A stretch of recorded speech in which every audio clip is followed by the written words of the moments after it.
The first book of the Hadiqat al Haqiqa of Sanai in the name of God, the Merciful, the Compassionate. O thou who nurturest the mind, who adornest the body, O thou who givest wisdom, who showest mercy on the foolish, creator and sustainer of earth and time, guardian and defender of dweller and dwelling, dwelling and dweller, all is of thy creation, time and earth, all is under thy command, fire and wind, water and the firm ground, all are under the control of thy omnipotence, O thou the ineffable. From thy throne to earth, all is but a particle of what thou hast created, the living intelligence is thy swift messenger. Every tongue that moves within the mouth possesses life for the purpose of praising thee, thy great and sacred names are a proof of thy bounty and beneficence and mercy. Each one of them is greater than heaven and earth and angel, they are 1,001, and they are 99, each one of them is related to one of man's needs, but those who are not in thy secrets are excluded from them. O Lord, of thy grace and pity admit this heart and soul to a sight of thy name. Infidelity and faith, both traveling on thy road, exclaim, He is alone, He has no partner. The Creator, the bounteous, the powerful is He, the One, the omnipotent, not like unto us is He, the living, the eternal, the all-knowing, the potent, the feeder of creation, the conqueror and the pardoner. He causes movement, and causes rest, He it is who is alone, and no partner, to whatever thing thou ascribest fundamental existence, that thou assertest to be His partner, beware. Our weakness is a demonstration of His perfection, His omnipotence is the deputy of His names. Both know and he returned from that mansion of felicity with pocket and purse empty. What is there above imagination, and reason, and perception, and thought, except the mind of him who knows God? For to a knower of God, wherever he is, in whatever state, the throne of God is as a carpet under his shoe. The seeing soul knows praise is folly, if given to other than the Creator, He who from earth can create the body, and make the wind the register of speech, the giver of reason, the inspirer of hearts, who calls forth the soul, the creator of causes, generation and corruption, all is His work, He is the source of all creation, and the place to which it returns all comes from Him and all returns to Him, good and evil all proceeds to Him. He creates the free will of the good and of the wicked, He is the author of the soul, the originator of wisdom, He from nothing created thee something, thou wert of no account, and He exalted thee. No mind can reach a comprehension of His mode of being, the reason and soul know not His perfection. The mind of intelligence is dazzled by His majesty, the soul's eye is blinded before His perfection.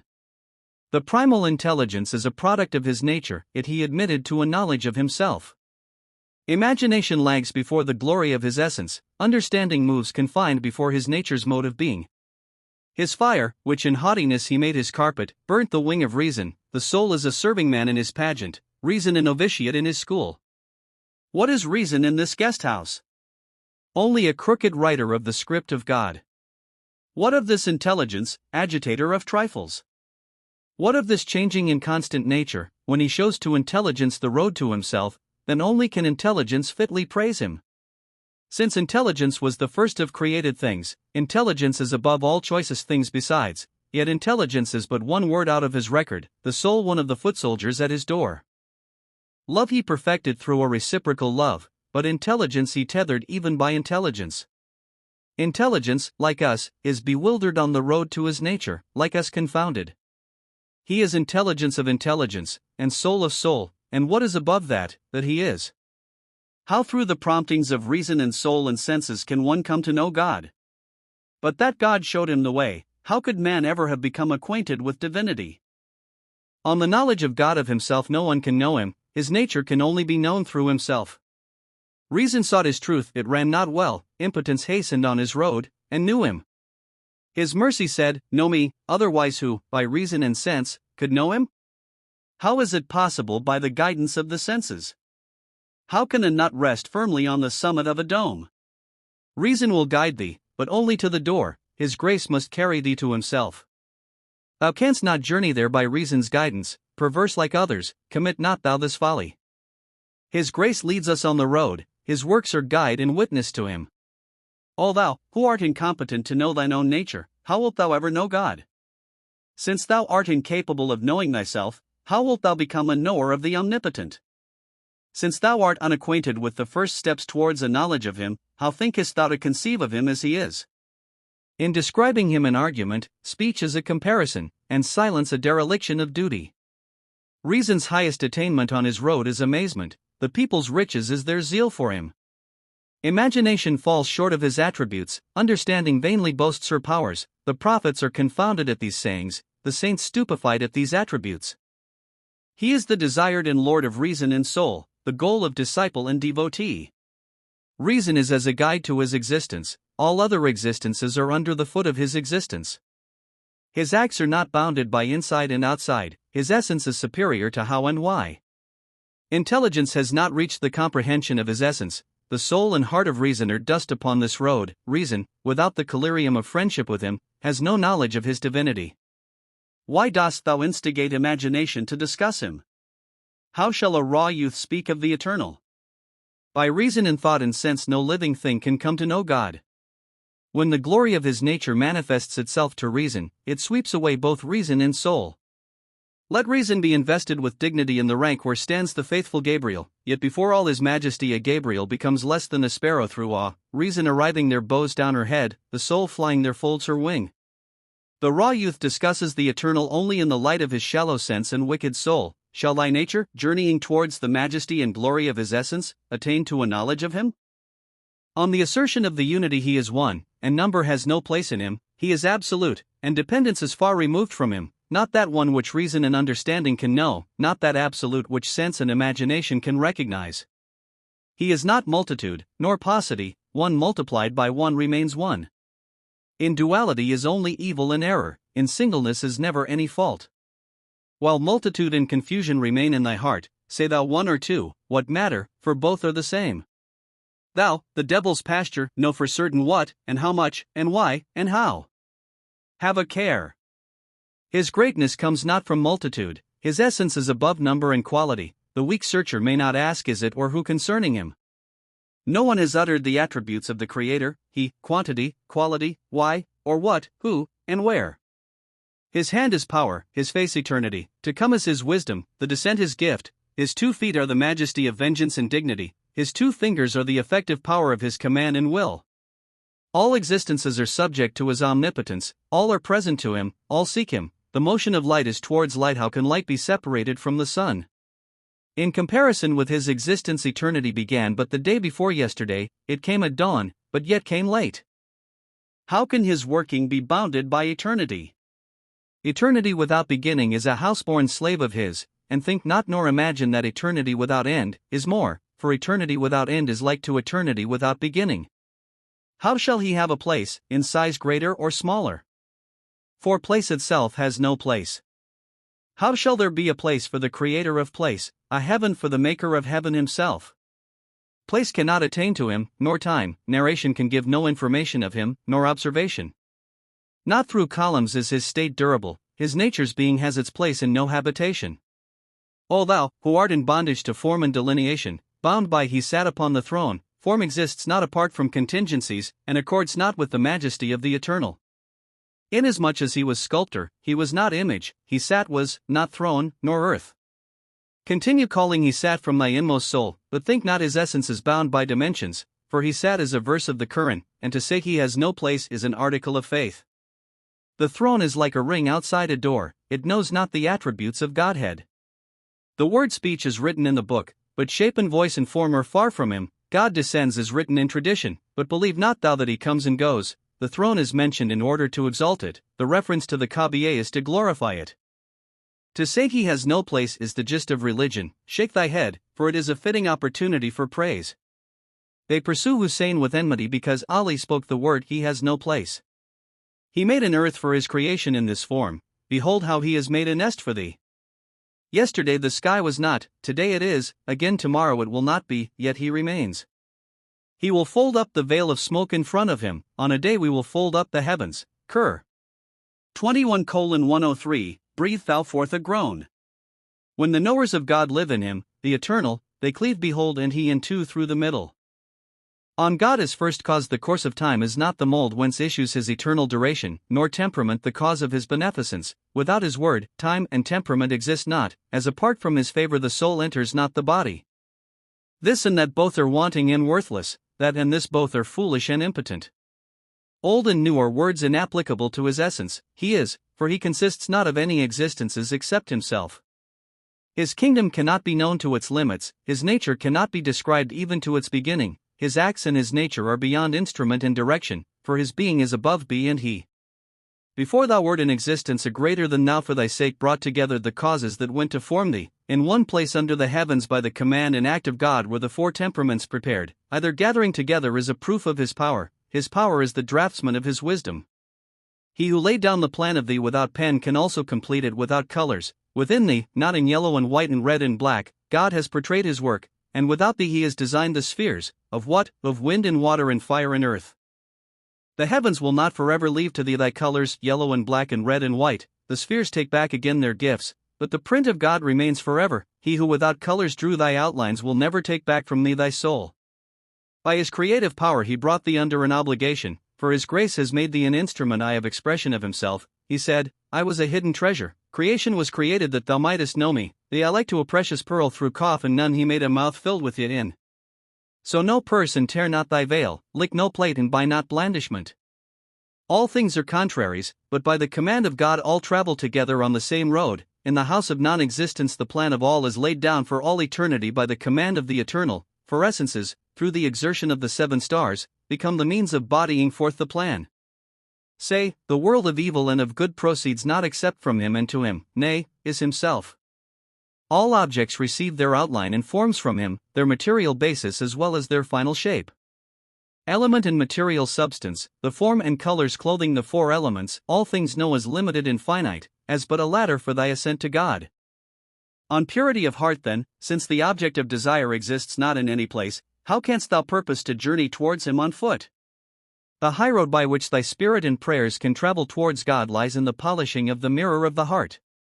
The mirror of the heart becomes not free from the rust of infidelity and hypocrisy by opposition and hostility. The burnisher of the mirror is your steadfast faith. Again, what is it? It is the unsullied purity of your religion.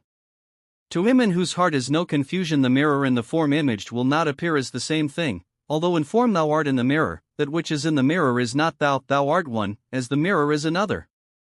The mirror knows nothing of thy form, it and thy form are very different things, the mirror receives the image by means of light, and light is not to be separated from the sun, the fault, then, is in the mirror in the eye. Whoso remains forever behind a veil, his likeness is as the owl and the sun. If the owl is incapacitated by the sun, it is because of its own weakness, not because of the sun. The light of the sun is spread throughout the world, the misfortune comes from the weakness of the bat's eye. Thou sayest not except by fancy and sense, for thou dost not even know the line, the surface, and the point, thou stumblest on this road of knowledge, and for months and years remainest tarrying in discussion. But in this matter he utters only folly who does not know the manifestation of God through his incarnation in man. If thou wishest that the mirror should reflect the face, hold it not crooked and keep it bright, for the sun, though not niggardly of his light, seen in a mist looks only like glass, and a Yusuf more beautiful than an angel seems in a dagger to have a devil's face. Thy dagger will not distinguish truth from falsehood, it will not serve thee as a mirror.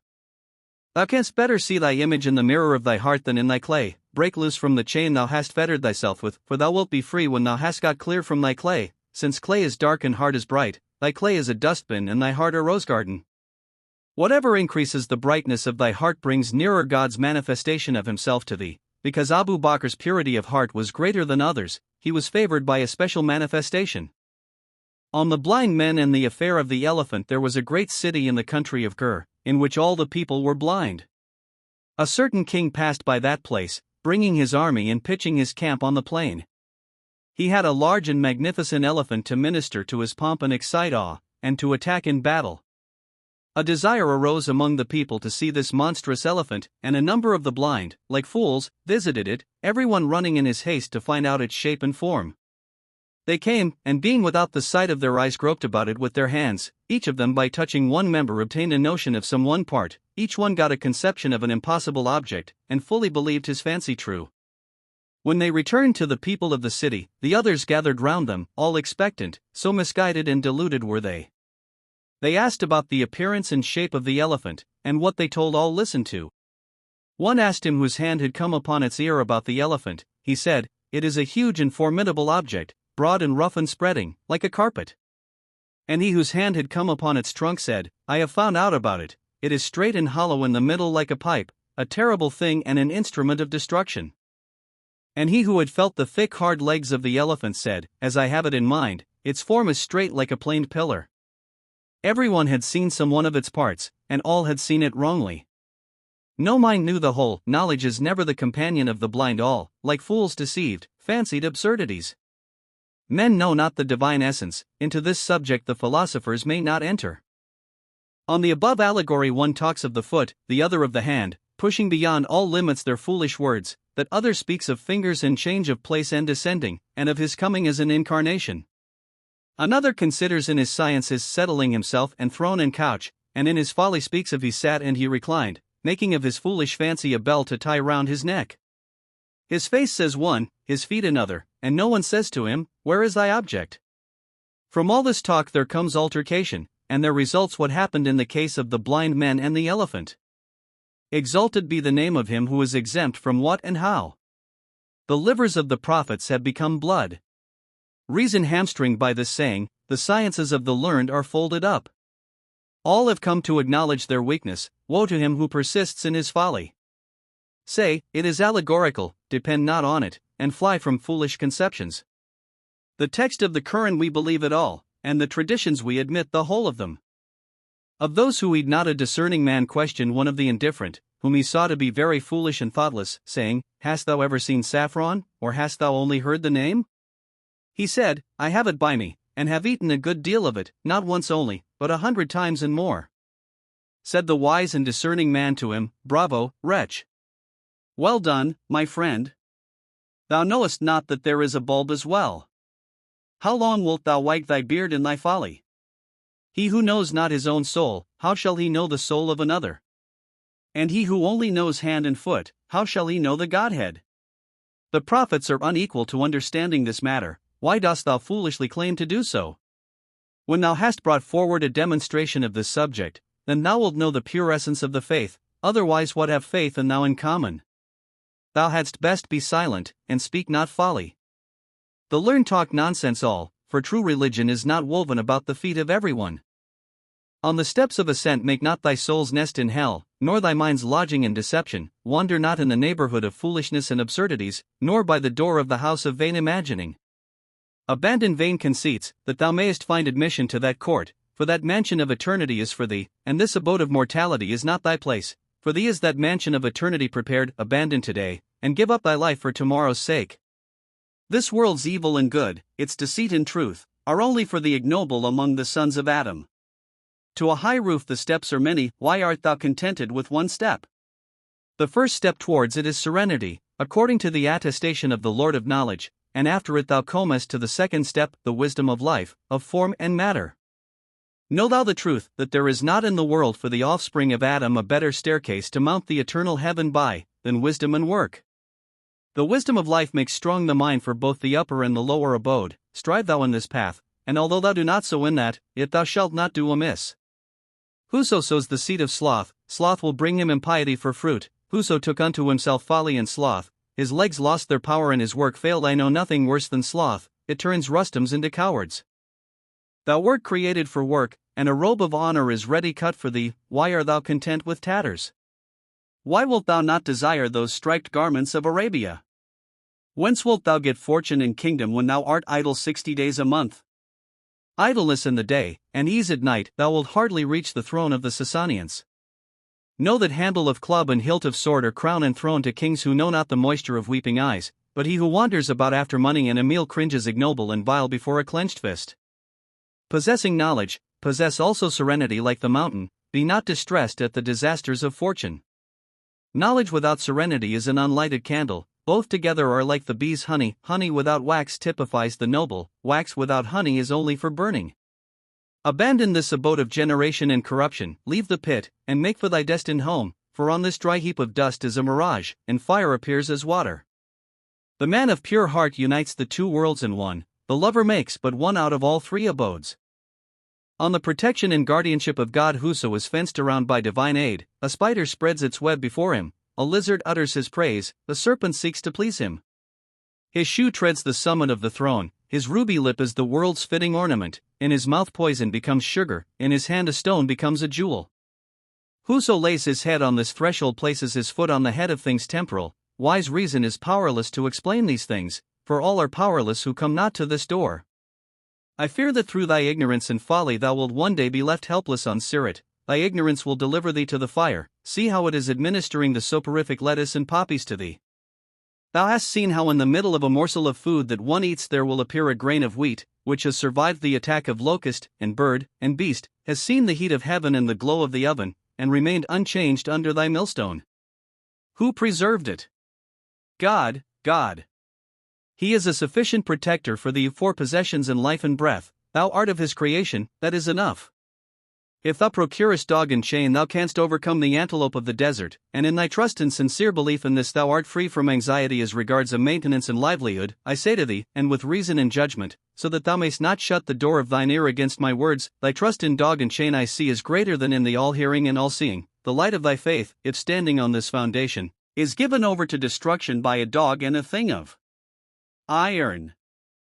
The parable of those who give alms. A certain wise and liberal man gave away so many bags of gold before his son's eyes that when he sought his father's munificence he broke forth into censure and remonstrance, saying, Father, where is my share of this? He said, O son, in the treasury of God, I have given to God thy portion, leaving no executor and none to divide it with thee, and he will give it thee again.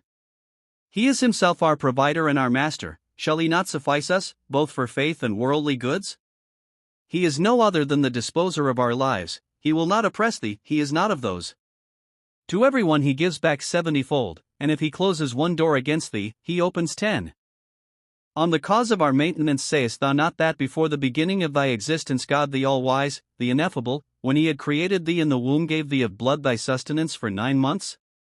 Thy mother nourished thee in her womb, then after 9 months brought thee forth. That door of support he quickly closed on thee, and bestowed on thee 2 better doors, for he then acquainted thee with the breast, 2 fountains running for thee day and night. He said, Drink of these both, eat and welcome, for it is not forbidden thee.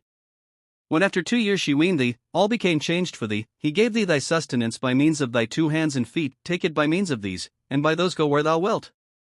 If he closed the 2 doors against thee, it is but light, for instead of 2, for doors have appeared. Take by means of these, by those go on to victory. Go seek thy daily bread throughout the world. When suddenly there comes on thee thy appointed time, and the things of the world all pass away, and the 2 hands and feet fail in their office, to thee in thy helpless state he gives in exchange for these 4 hands and feet are shut up in the tomb, and 8 heavens become thy fortune. 8 doors are open to thee, the virgins and youths of paradise come before thee, that going joyfully to any door thou wilt thou mayest lose remembrance of this world. O youth, hear this saying, and despair not of God's bounty. If God has given thee knowledge of himself and put belief within thy heart, the robe of honor which is to thee like thy wedding garment he will not take from thee on the day of resurrection. If thou hast neither learning nor gold, yet hast this, thou wilt not be destitute. He will bring thee to glory, thou shalt not be disgraced, he will set thee in honor, thou shalt not be despised. Thy possessions give not thy soul to their keeping, what he has given thee, hold thou fast to that.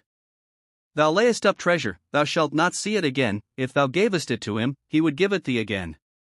Thou puttiest gold in the fire, it burns up the dross, so he burns thy pure gold. When he has burnt out the bad, the good he gives to thee, fortune bends down her head to thee from the skies. The more enduring the benefit afforded by the fire, the kinder on that account is he who kindles the fire. Thou knowest not what is good nor what bad, he is a better treasurer for thee than thou for thyself. A friend is a serpent, why seekest thou his door? The serpent is thy friend, why fliest thou from it in terror? O seeker of the shell of the pearl of Elis, lay down clothing and life on the shore of naught. God's existence inclines only towards him who has ceased to exist. Non-existence is the necessary provision for the journey. Till in annihilation thou lay aside thy cap, thou wilt not set thy face on the road to eternal life. When thou becomest nothing, thou runnest towards God, the path of mendicancy leads up to him. If fortune crushes thee down, the most excellent of creators will restore thee. Rise, and have done with false fables, forsake thy ignoble passions, and come hither. Of the right guidance every indication of the road thou receivest, O Darwish, count it a gift of God, not thine own doing. He is the cause of the bestowal of benefits, he it is to whom the soul is guided, and he its guide. Recognize that it is God's favor guides thee on the path of duty and religion and his ordinance, not thine own strength. He is the giver of the light of truth and instruction, both guardian of the world and its observer too. He is kinder than mother and father, he it is who shall guide thee to paradise. Because of the unbelief of the people he made us our religion, he made us see clearly in the darkness. See the favor of God the Guider. For out of all creation he made man his chosen. His Majesty needs not saint nor prophet for the enlightening of male or female, for the guidance of the 6 princes he made a cat a prophet, a dog a saint. Whose comes to him and lends his ear, comes not of himself, but his grace leads him, his grace will guide thee to the end, and then the heavens will be thy slave. Know that it is he who makes the soul prostrate itself, as even through the sun the clouds give bounteous rain. On the surrender of the self dost thou desire thy collar of lace to be washed, then first give thy coat to the fuller. Strip off thy coat, for on the road to the king's gate there are many to tear it. At the first step that Adam took, the wolf of affliction tore his coat. When Cain became athirst to oppress, did not Abel give up his coat and die? Was it not when Idris threw off his coat that he saw the door of paradise open to him? When the friend of God remorselessly tore their garments from star and moon and sun, his night became bright as day, and the fire of Nimrod became a garden and a rosebower. Look at Solomon, who in his justice gave the coat of his hope to the fuller, jinn and men, birds and ants and locusts, in the depth of the waters of the Red Sea, on the tips of the branches, all raised their face to him, all became subservient to his command. When the luster of his nature had been burnt in the fire of his soul, the heavens laid his body on the back of the wind.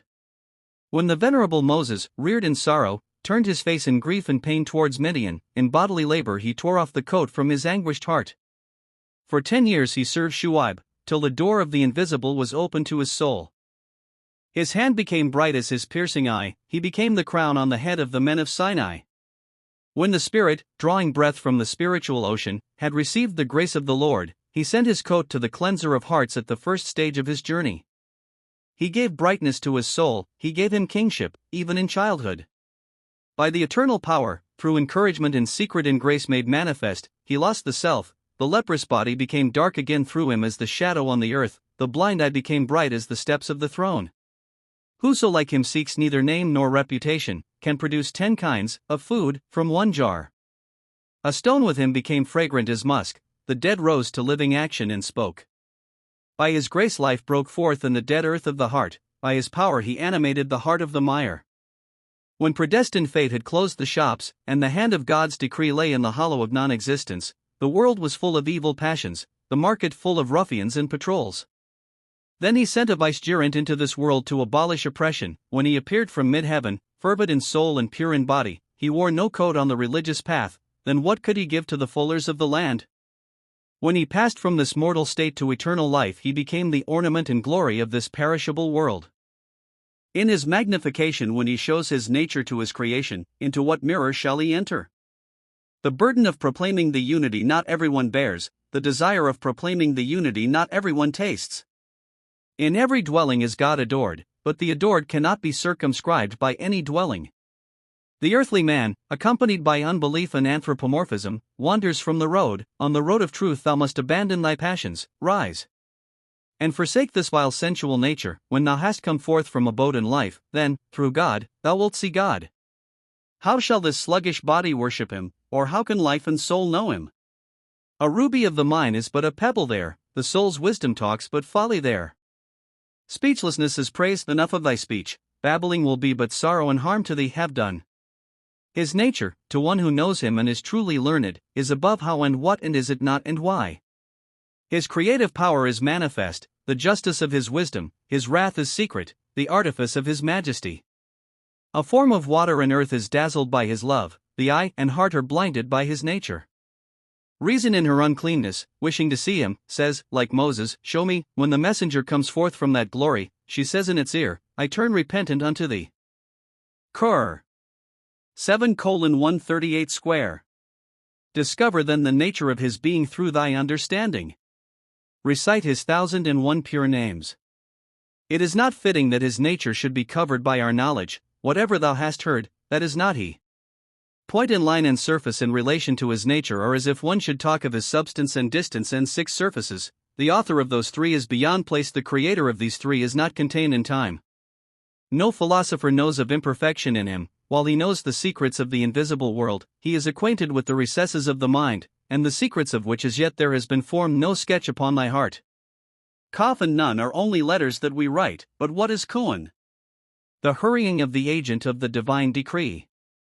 If he delays, or acts quickly, it depends not on his weakness. Whether he is angry or placable depends not on his hate. His causation is known to neither infidelity nor faith, and neither is acquainted with his nature. He is pure of those attributes the foolish speak of, purer than the wise can tell. Reason is made up of confusion and conjecture, both limping over the earth's face. Conjecture and cogitation are no good guides. Wherever conjecture and cogitation are, he is not. Conjecture and cogitation are of his creation, man and reason are his newly ripening plants. Since any affirmation about his nature is beyond man's province, it is like a statement about his mother by a blind man. The blind man knows he has a mother, but what she is like he cannot imagine. His imagination is without any conception of what things are like, of ugliness and beauty, of inside and outside. In a world of double aspects such as this, it would be wrong that thou shouldst be he, and he thou. If thou assert him not, it is not well. If thou assert him, it is thyself thou assertest, not he. If thou know not that he is, thou art without religion, and if thou assert him thou art of those who liken him. Since he is beyond where and when, how can he become a corner of thy thought? When the wayfarers travel towards him, they vainly exclaim, Behold, behold! Men of hawk-like boldness are as ringdoves in the street, a collar on their necks, uttering where, where? If thou wilt, take hope, or if thou wilt, then fear. The All-Wise has created nothing in vain. He knows all that has been done or will be done. Thou knowest not, yet know that he will assuage thy pain. In the knowledge of him is not better than submission, that so thou mayest learn his wisdom and his clemency. Of his wisdom he has given resources to his creatures, the greater to him who has the greater need. To all he has given fitting resources, for acquiring profit and warding off injury. What is gone, what comes, and what exists in the world, in such wise it was necessary, bring not folly into thy conversation, look thou with acceptance on his decrees. On the earnest striving when thou hast passed from self to being naught, gird up the loins of thy soul and set forth on the road. When thou standest up with loinskirt thou hast placed a crown on thy soul's head. Set then the crown of the advance on the head of thy soul, let the foot that would retreat be the companion of the mire. Though the thoughtless man laughs at this act, yet the wise chooses no other course. Whoso turns not his face towards God, all his knowledge and possessions deem thou an idol. Who turns away his face from God's presence, in truth I call not him a man. A dog is better than a worthless man who turns away his face, for a dog finds not its prey without a search. A dog that lives in ease, though it gets fat, is not therefore more useful than a greyhound. He will not take hypocrisy and deceit in lying, but looks to a man's belief in the unity and his sincerity. The eye that is fixed on wisdom chooses the truth, the pleasure regarding eye sees not the truth. False is what delights the eye, the truth enters not among earthy thoughts. Infidelity and faith both have their origin in thy hypocritical heart. The path is long because thy foot delays, were it not so, the road to him is but one step. Be a slave, and thou becomest a king with him. Know that the different names of the colors are illusory, that thy sustenance is to be sought in the river of the Absolute. Leave off thy talk, and come to the pavilion, loose thy heavy bonds from off thyself. Perhaps thou hast not tasted the true faith, hast not seen the face of truth and sincerity, so that thou thoughtest the mystery was plain to be seen, and things thou sawest plainly have been mysteries to thee. I see in thee no rightness of belief. If there were I would be the true dawn of religion to thee, I would have made the path of the true faith plain to thee hadst thou not been a fool and a madman. Of the traveler on the path a man should be like Abraham, that, through God, his shadow may become a shady place. In fear of him and by his teaching the universe dares to breathe. Pharaoh is destroyed by the mighty aid of a Moses whom God assists. To the wayfarer towards God on the path of love his cheek is the dawn of morning. Who but he can tear away the veil by day, or hang the veil by night? His mind is snatched away from bonds of earth, the spiritual rule of the world is made manifest to him. He treads the throne under his feet like a carpet. He is an owl, but bores with him a phoenix. He becomes lord of this abode and that, the loyal slave of God. The pure intelligence reveals its face to man, and beautifies his body with its own light. The bounty of God throws its shade over his heart, then he says, how he prolongs the shadow. Qur. 25:47, when his soul feels the touch of God, we make the sun reveals its face to him. Qur.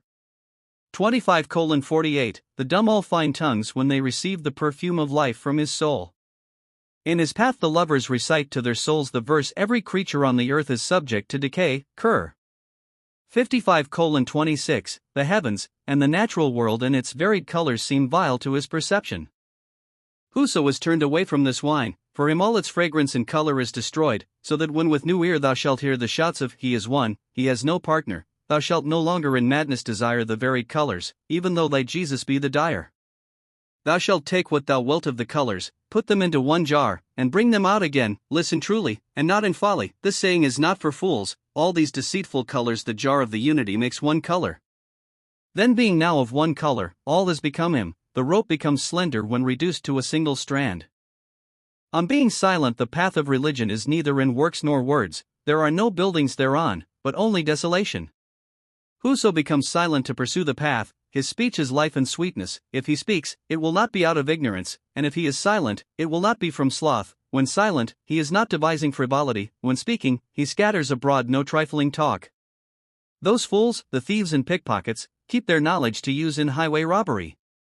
Thou sayest, O Master, thou of many words, that thou hadst better have light in thy heart than words. When thou becomest silent, thou art most eloquent, but if thou speakest, thou art like a captain of war. Koan consists of 2 letters, both voiceless, who consists of 2 letters, both silent. Doubt not concerning these words of mine, open thine eyes, pay heed for a little. There exists the dog, and the stone, the stove of the bath, and the slave, but thou art excellent, like a jewel inside a casket. The king uses his silver for his daily needs, but his ruby he keeps for his treasure house. Silver is evil in its own ill-starred nature, the ruby is joyous because it is full of blood within. The family of Barmak became great through their liberality. They were, so to say, close companions of generosity. Though fate pronounced their destruction, their name endures, indestructible as the spirit.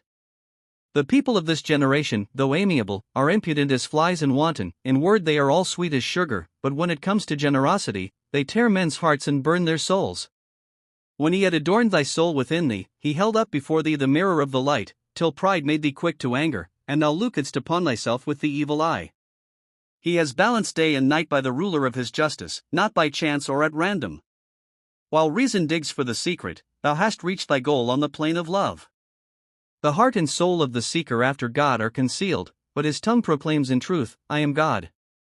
The parable of those who heed not a fool saw a camel grazing, and said, Why is thy form all crooked? Said the camel, In disputing thus thou censurest the sculptor, beware. Look not on my crookedness in disparagement, and kindly take the straight road away from me. My form is thus because it is best so, as from a bow's being bent comes its excellence. Begone hence with thy impertinent interference, an ass's ear goes well with an ass's head. The arch of the eyebrow, though it displease thee, is yet a fighting cupola over the eye. By reason of the eyebrow, the eye is able to look at the sun, and in virtue of the bloom of its strength becomes an adornment to the face. Evil and good, in the estimation of the wise, are both exceeding good. From him there comes no evil. Whatever thou sayest to come from him, though evil, it were well thou look on it all as good. To the body there comes its portion of ease and of pain. To the soul ease is as a treasure secured, but a twisted snake is over it. The hand and foot of wisdom are at its side.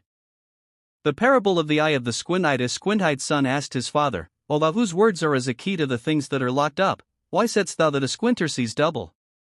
I see no more things than there are. If a squint-eyed person counted things crookedly, the 2 moons that are in the heavens would seem 4. But he who spoke thus spoke in error, for if a squinter looks at a dome, it is doubled. I fear that on the high road of the faith thou art like the crooked seeing squinter, or like the fool who senselessly quarreled with the camel because of God's handiwork. His flawless creation is the Qibla of our understanding, his changeless nature is the Kaaba of our desire. He has exalted the soul in giving it wisdom, he has nourished his pardoning mercy on our faults. God well knows your turning to him, his wisdom it is which prevents his answering your prayers. Though the physician hears his patient when he begs, he does not give earth to an earth-eater, and though his soul desire it, how shall he give earth through all his life to him who digs the earth? How shall his act be without a reason, or his decrees in accordance with thy weak understanding? There are exceeding many who have drunk the cup of pure poison and have not died of it, nay, it is life's food to him who from the violence of his disease is wasted to a reed. In his wisdom and justice he has given to all more than all that is requisite. If the gnat bites the elephant's hide, tell him to flap his ears, he has a gnat dispeller in them. If there is a louse, thou hast a fingernail, punish the flea, when it jumps on thee. Though the mountains were full of snakes, fear not, there are stones and an antidote on the mountain too, and if thou art apprehensive of the scorpion, thou hast slipper and shoe for it. If pain abounds in the world, everyone has 1,000 remedies. In accordance with his scheme he has suspended together the sphere of intense cold and the globe of fire. The motions of the body are rendered equable, the coolness of the brain and the warmth of the heart are both moderated, the liver and heart, by means of the stomach and arteries, send forth water and air to the body, that through breath and blood the heart by its movement, and the liver by its quiescence, may give the body life. There is a spiritual kingdom in the universe, and also a temporal power, above the throne light, and below darkness. Both these principles he bestowed at the creation, when he spread his shadow over his handiwork. The temporal world he has given of his bounty to the body, the spiritual world as a glory to the soul, that so both inner and outer man may receive food, the body from the Lord of this world, the soul from the Lord of the spirit world, for through all his creation God keeps a benign grace for the benefit of the noble soul. The acute thinker knows that what he does is well. It is thou who namest some things evil and some good, otherwise all that comes from him is pure kindness. Evil comes not into existence from him. How can evil subsist with Godhead? Only the foolish and ignorant do evil, the doer of good himself does no evil. If he gives poison, deem it sweet, if he shows wrath, deem it mercy. Good is the cupping glass our mothers apply to us, and good too the dates they give. Again the parable of those who eat not. Dost thou not see how the nurse in the earliest days of its childhood sometimes ties the little one in its cradle, and at times is ever laying it on her bosom, sometimes strikes it hard and sometimes soothes it, sometimes puts it away from her and repels it, sometimes kindly kisses its cheek and again caresses it and bears its grief? A stranger is angry with the nurse when he sees this, and sighs. He says to it, the nurse is not kind, the child is of little account with her. How shouldst thou know that the nurse is right? Such is always the condition of her work. God too, according to his compact, performs his whole duty towards his slave. He gives the daily food that is required, sometimes disappointment, sometimes victory, sometimes he sets a jeweled crown upon his head, sometimes he leaves him needy with only a copper. Be thou contented with God's ordinance, or if not, then cry aloud and complain before the Qazi, that he may release thee from his decree. A fool is he who thinks thus. Whatever it is, whether misfortune or prosperity, it is an unmixed blessing, and the evil only transitory. He who brings the world into being with be, and it was, how shall he do evil to the creatures of the world?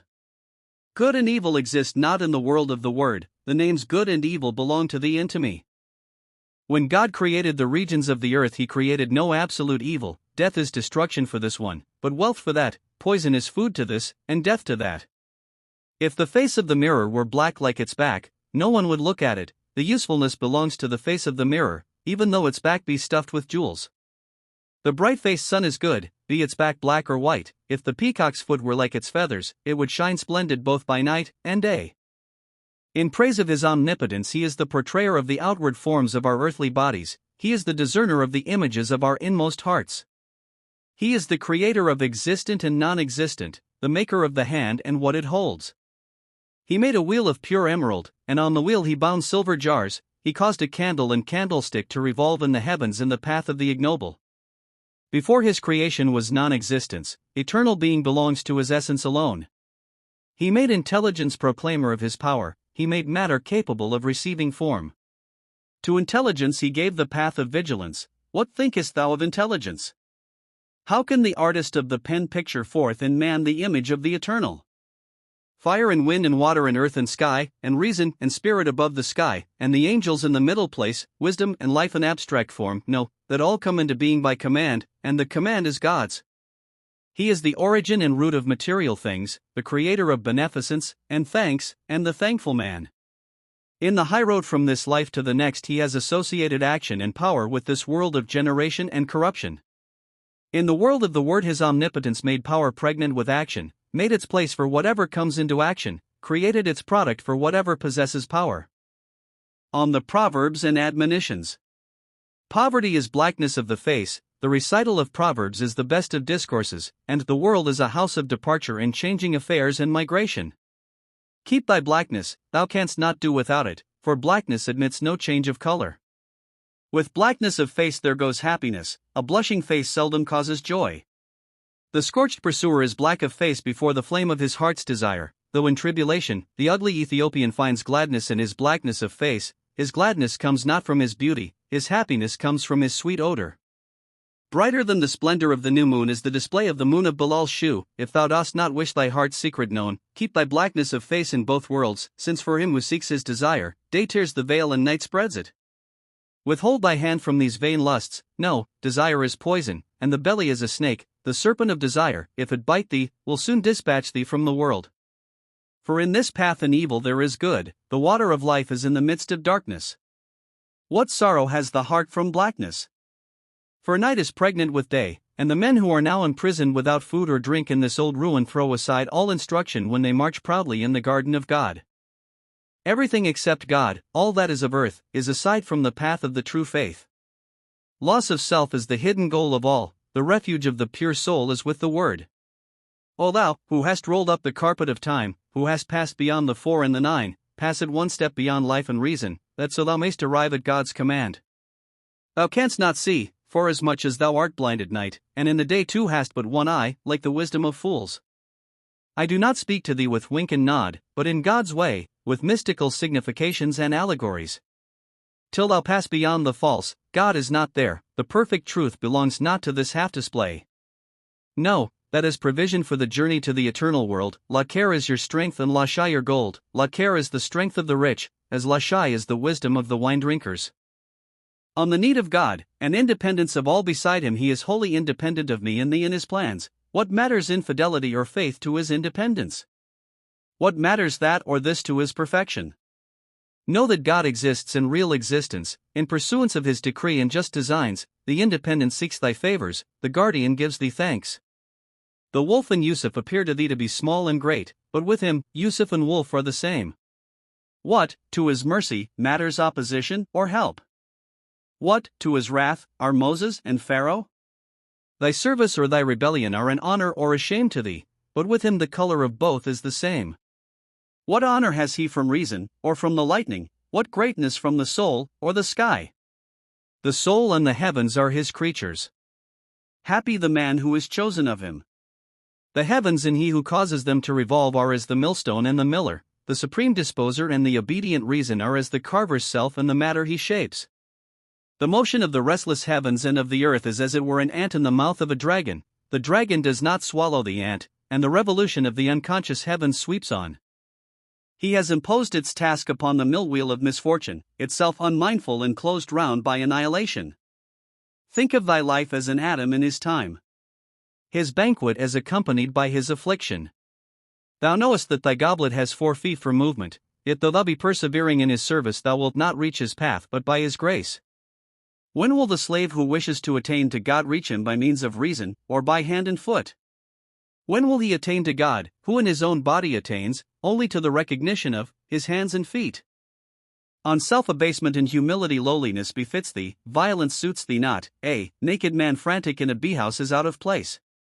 Leave aside thy strength, betake thyself to lowliness, that so thou mayest trample the heights of heaven beneath thy feet, for God knows that, rightly seen, thy strength is a lie, and thy lowliness truth. If thou layest claim to strength and wealth, thou hast a blind eye and a deaf ear. Thy face and thy gold are red, thy coat is of many colors, then look to find thy honor disgrace, thy peace strife. Come not to God's door in the dust of thy strength, for in this road it is through lowliness that thou becomest a hero. This comes not of discharging thy debt, but from bartering thy indigence. Look not on his omnipotence with thy impotent eye, O my master, commit not such an outrage. So long as thou art thy own support, clothe thyself, and eat, but if thou art upheld by him, thou shalt neither sow nor tear. All that exists, O friend, exists through him. Thine own existence is as a pretense, speak not folly. If thou lose thyself, thy dust becomes a mosque. If thou hold to thyself, a fire temple. If thou hold to thyself, thy heart is hell. If thou lose thyself, heaven. If thou lose thyself, all things are accomplished. Thy selffulness is an untrained colt. Thou art thou handspring love and hate, thou art thou handspring infidelity and faith. Remain a slave, without lot or portion, for an angel is neither hungry nor full. Fear and hope have driven away fortune from thee. When thyself is gone, hope and fear are no more. The owl that frequents the palace of the king is a bird of ill omen, ill-fated and guilty. When it is contented in its solitude, its feathers are finer than the splendor of the phoenix. Musk is spoilt by water and by fire, but to the musk bladder what matters wet or dry? What matters, at his door, a Muslim or a fire worshipper? What, before him, a fire temple or a monk's cell? Fire worshipper and Christian, virtuous and guilty, all are seekers, and he the sought. God's essence is independent of cause, why seekest thou now a place for cause?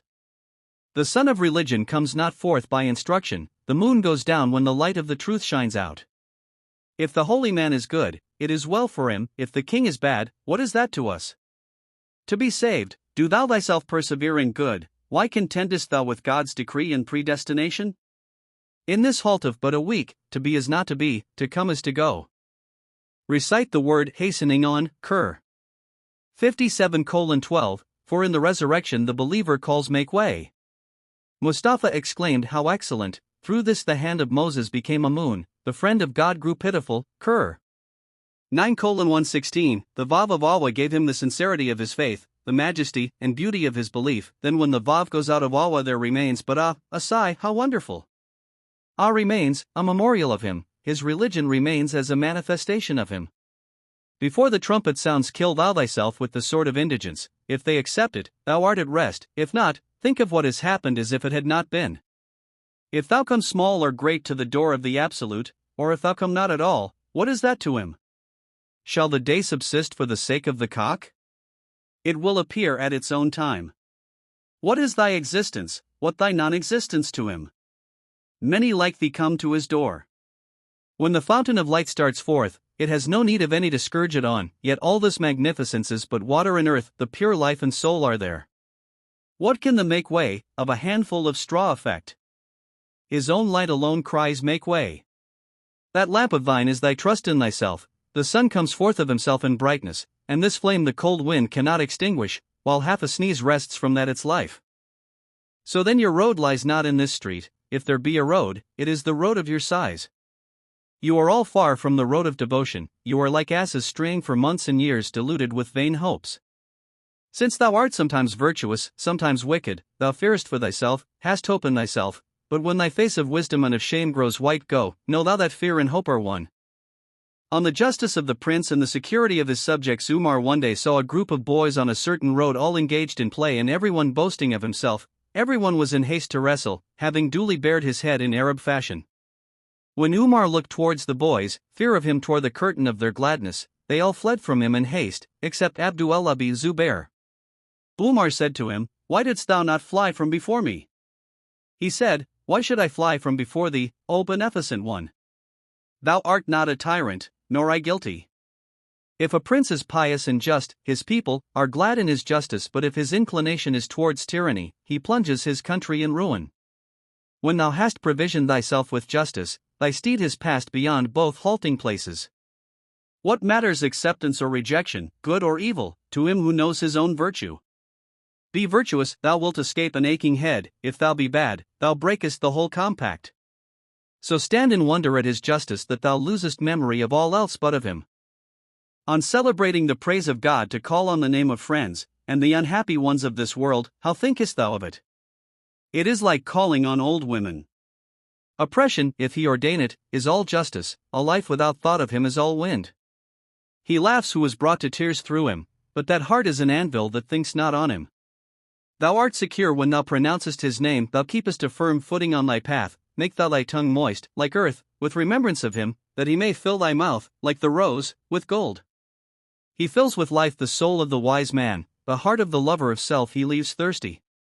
That thy purpose and judgment may be true, have not his door at all, to pay heed to those about us is the act of a thoughtless fool. Concerning the pious disciple and the great master Thori, by way of obsequiousness and in anxiety to acquire a good reputation, asked an excellent question of Bayezid Bistami. Weeping, he said, O master, tell me, who is unjust? His master, giving him a draught out of the law, answered him and said, unjust is that ill-fated one who for one moment of the day and night in negligence forgets him, he is next his submissive slave. If thou forget him for one breath, there is none so shamelessly unjust as thou, but if thou be present and commemorate his name, thy being is lost in the fulfillment of his commands. So think upon him that in thy heart and soul thou lapse not into forgetfulness even for an instant. Keep in mind this saying of that ever-watchful traveler on this road, the impetuous lion. And worship thou the Lord in prayer as if thou sawest him, and if thou do not thus, thou wilt be forced to cry help, help. So worship him in both worlds, as if thou sawest him with thine outward eye, though thine eye sees him not, thy Creator sees thee. The commemoration of God exists only in the path of conflict, it exists not in the assembly of the contemplation, though remembrance of him be thy guide at first, in the end remembrance is naught. Inasmuch as the diver seeks pearls in the seas, it is the water too that kills his cry. In absence the dove calls where? If present, why recite he? Those in his presence are rich in his majesty. Weep thou, if absence is thy portion. Listen to the ringdove's plaintive yearning. 2 grains of barley changes it into joy, but he who seeks the only true contentment, seeks the light of the unity in the grave. To him the tomb is the garden of paradise, heaven is unlovely in his eyes. Then wilt thou be present, when in the abode of peace thou art present in soul, not in body. Whilst thou art in this land of fruitless search, thou art either all back or all front, but when the soul of the seeker has gone forward a few paces out of this land, love seizes the bridle. Unbelief is death, religion life, this is the pith of all that men have said. Whoso for one moment takes delight in himself, he is imprisoned in hell and anguish for years. Who then shall have this honor and high dignity conferred upon him? Only he who possesses the principle of Islam. In loving and in striving towards that world, one must not talk about one's life. Those who travel on this road know nothing of grief for life and sorrow of soul. When thou hast passed out of this world of fruitless search, then seek thou in that the fountain of life. Concerning the house of deception, death comes as the key of the house of the secret. Without death the door of true religion opens not. While this world stays, that is not. While thou existest, God is not thine. No, thy soul is a sealed casket, the love pearl within is the light of thy faith. The past sealed the writing, and delivered it for thee to the future. As long as thou shalt depend for thy life upon the revolutions of time, thou shalt not know what is inside.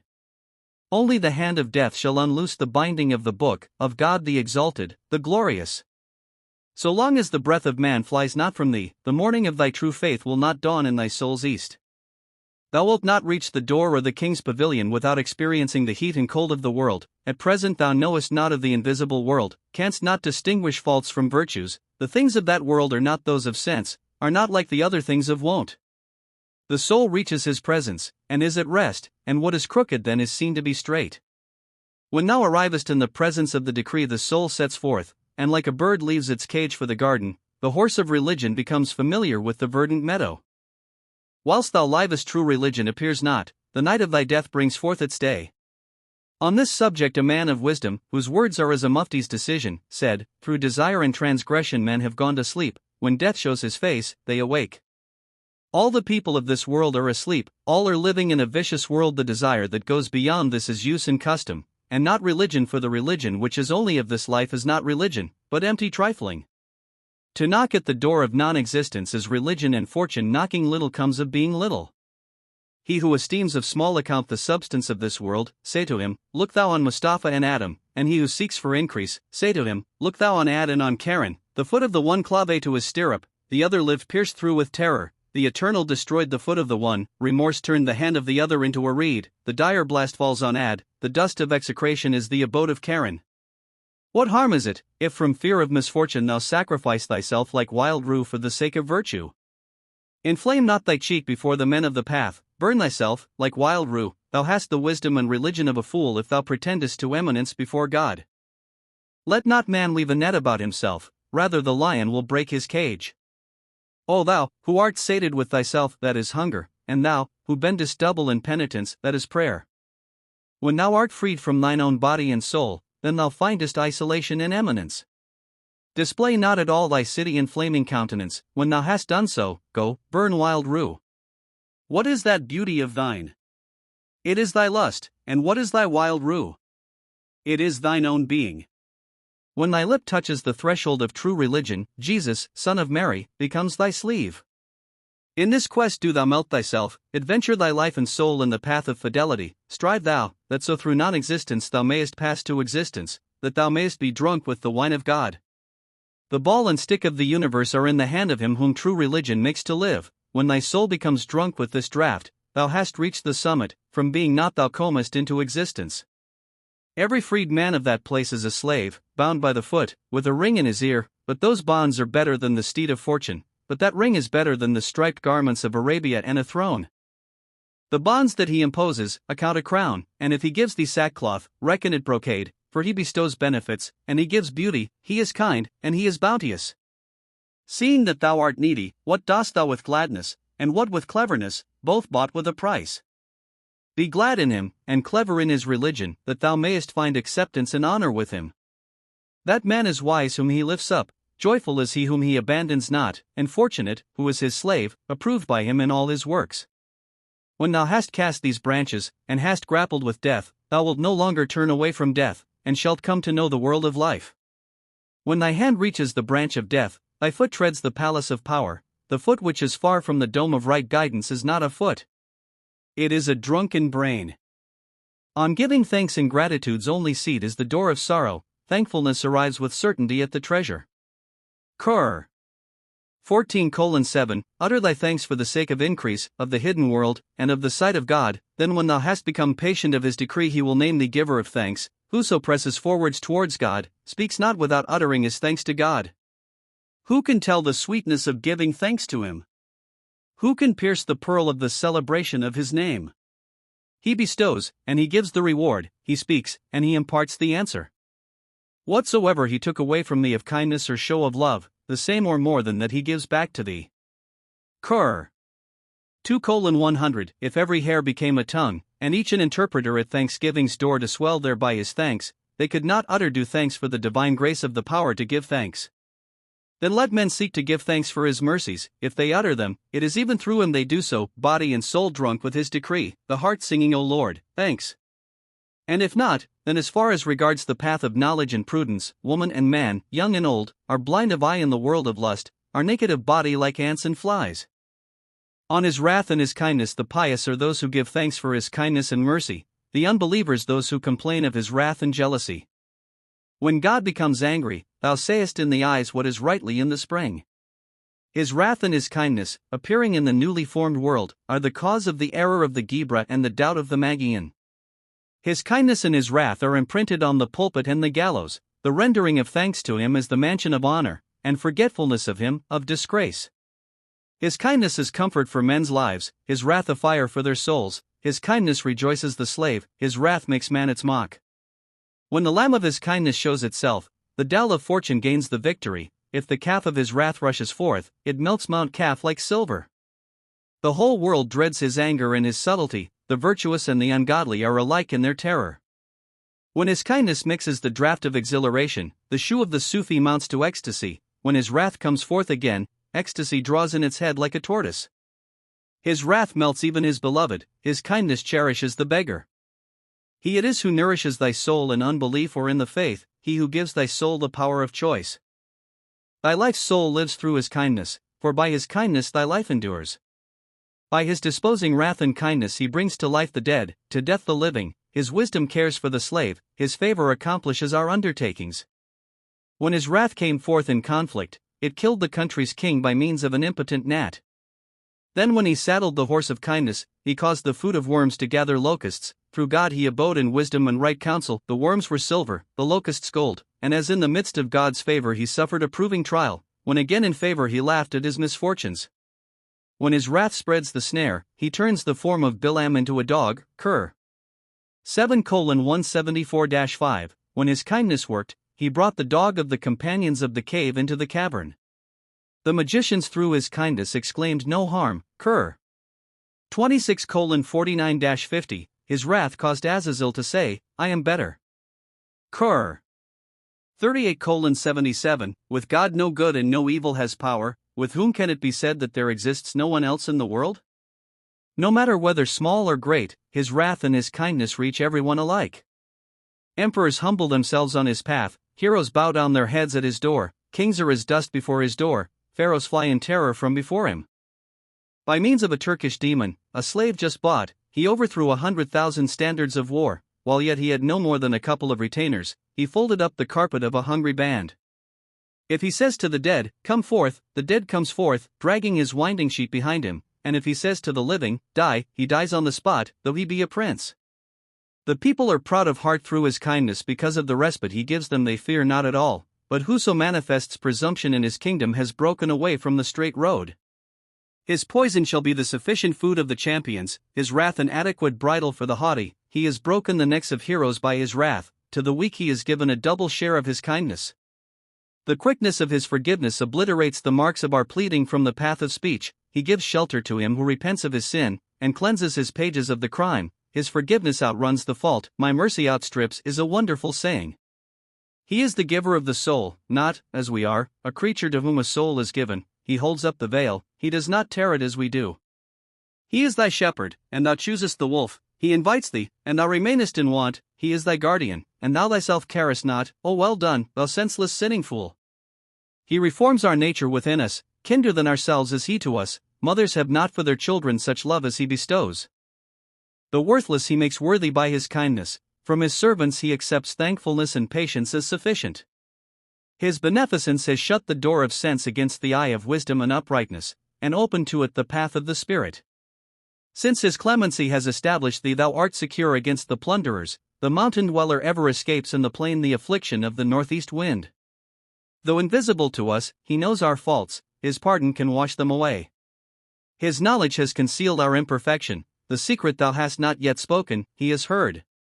The sons of men, ever unjust and ignorant, talk in folly of God's kindness, he works good, and ye work evil, he knows the hidden things, and ye are full of fault. Behold, after thy so many doubts, this care of the knower of the hidden for a wicked world, had it not been pure favor on his part, how could a handful of earth have come to wear a crown? The alighting place of his pardon is on the plain of sin, the army of his kindness comes out to meet our sighs, when the sigh of the knower of God raises the veil, hell seizes its shield from fear of him. His forgiveness grants itself to our sins, his mercy descends to bestow benefits. Thou hast committed the iniquity, yet he keeps faith with thee, he is more true to thee than thou art to thyself.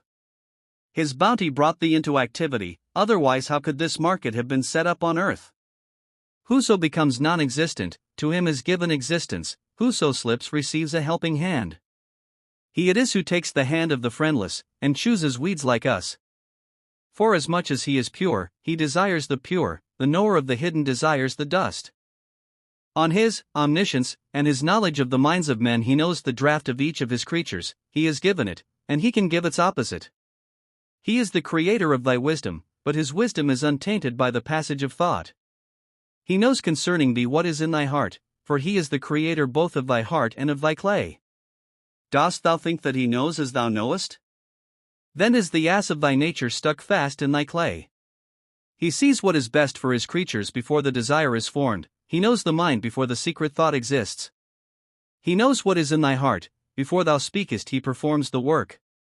God brings joy and takes away sorrow, God knows our secrets, and he keeps them safe. Silence before him is the gift of tongues, thy life's food thou receivest from a table-bare of bread, man's desire cannot wish for such things as he has prepared for him.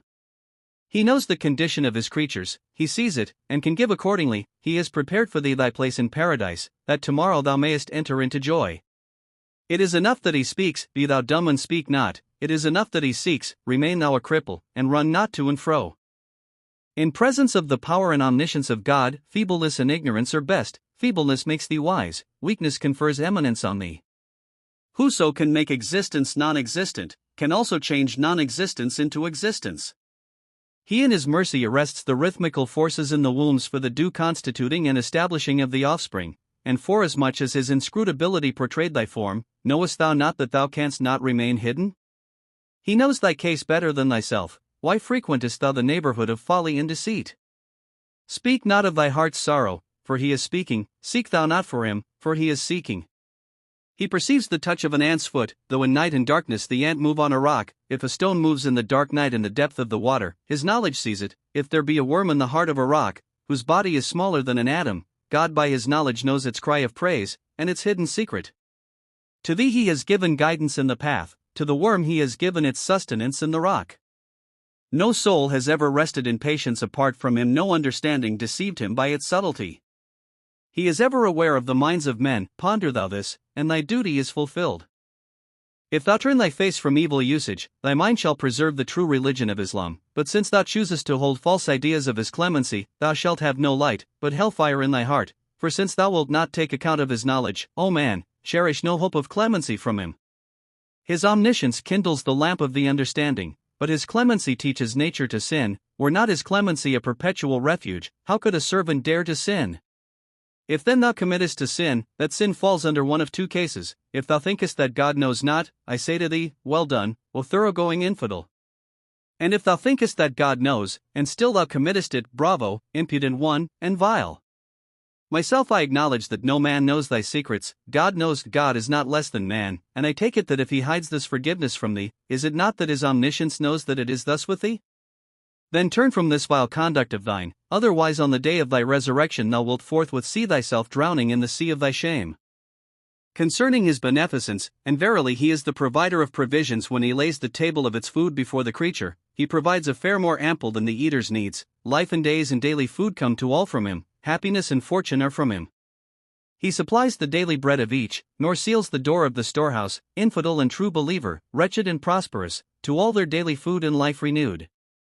While the ha of necessity is still in their throat, the gem of his munificence has given his creatures their sustenance. Except by bread we cannot live, and appetite is our only relish. He shuns not his servants when they turn to him, he has given the relish, he will give the bread too.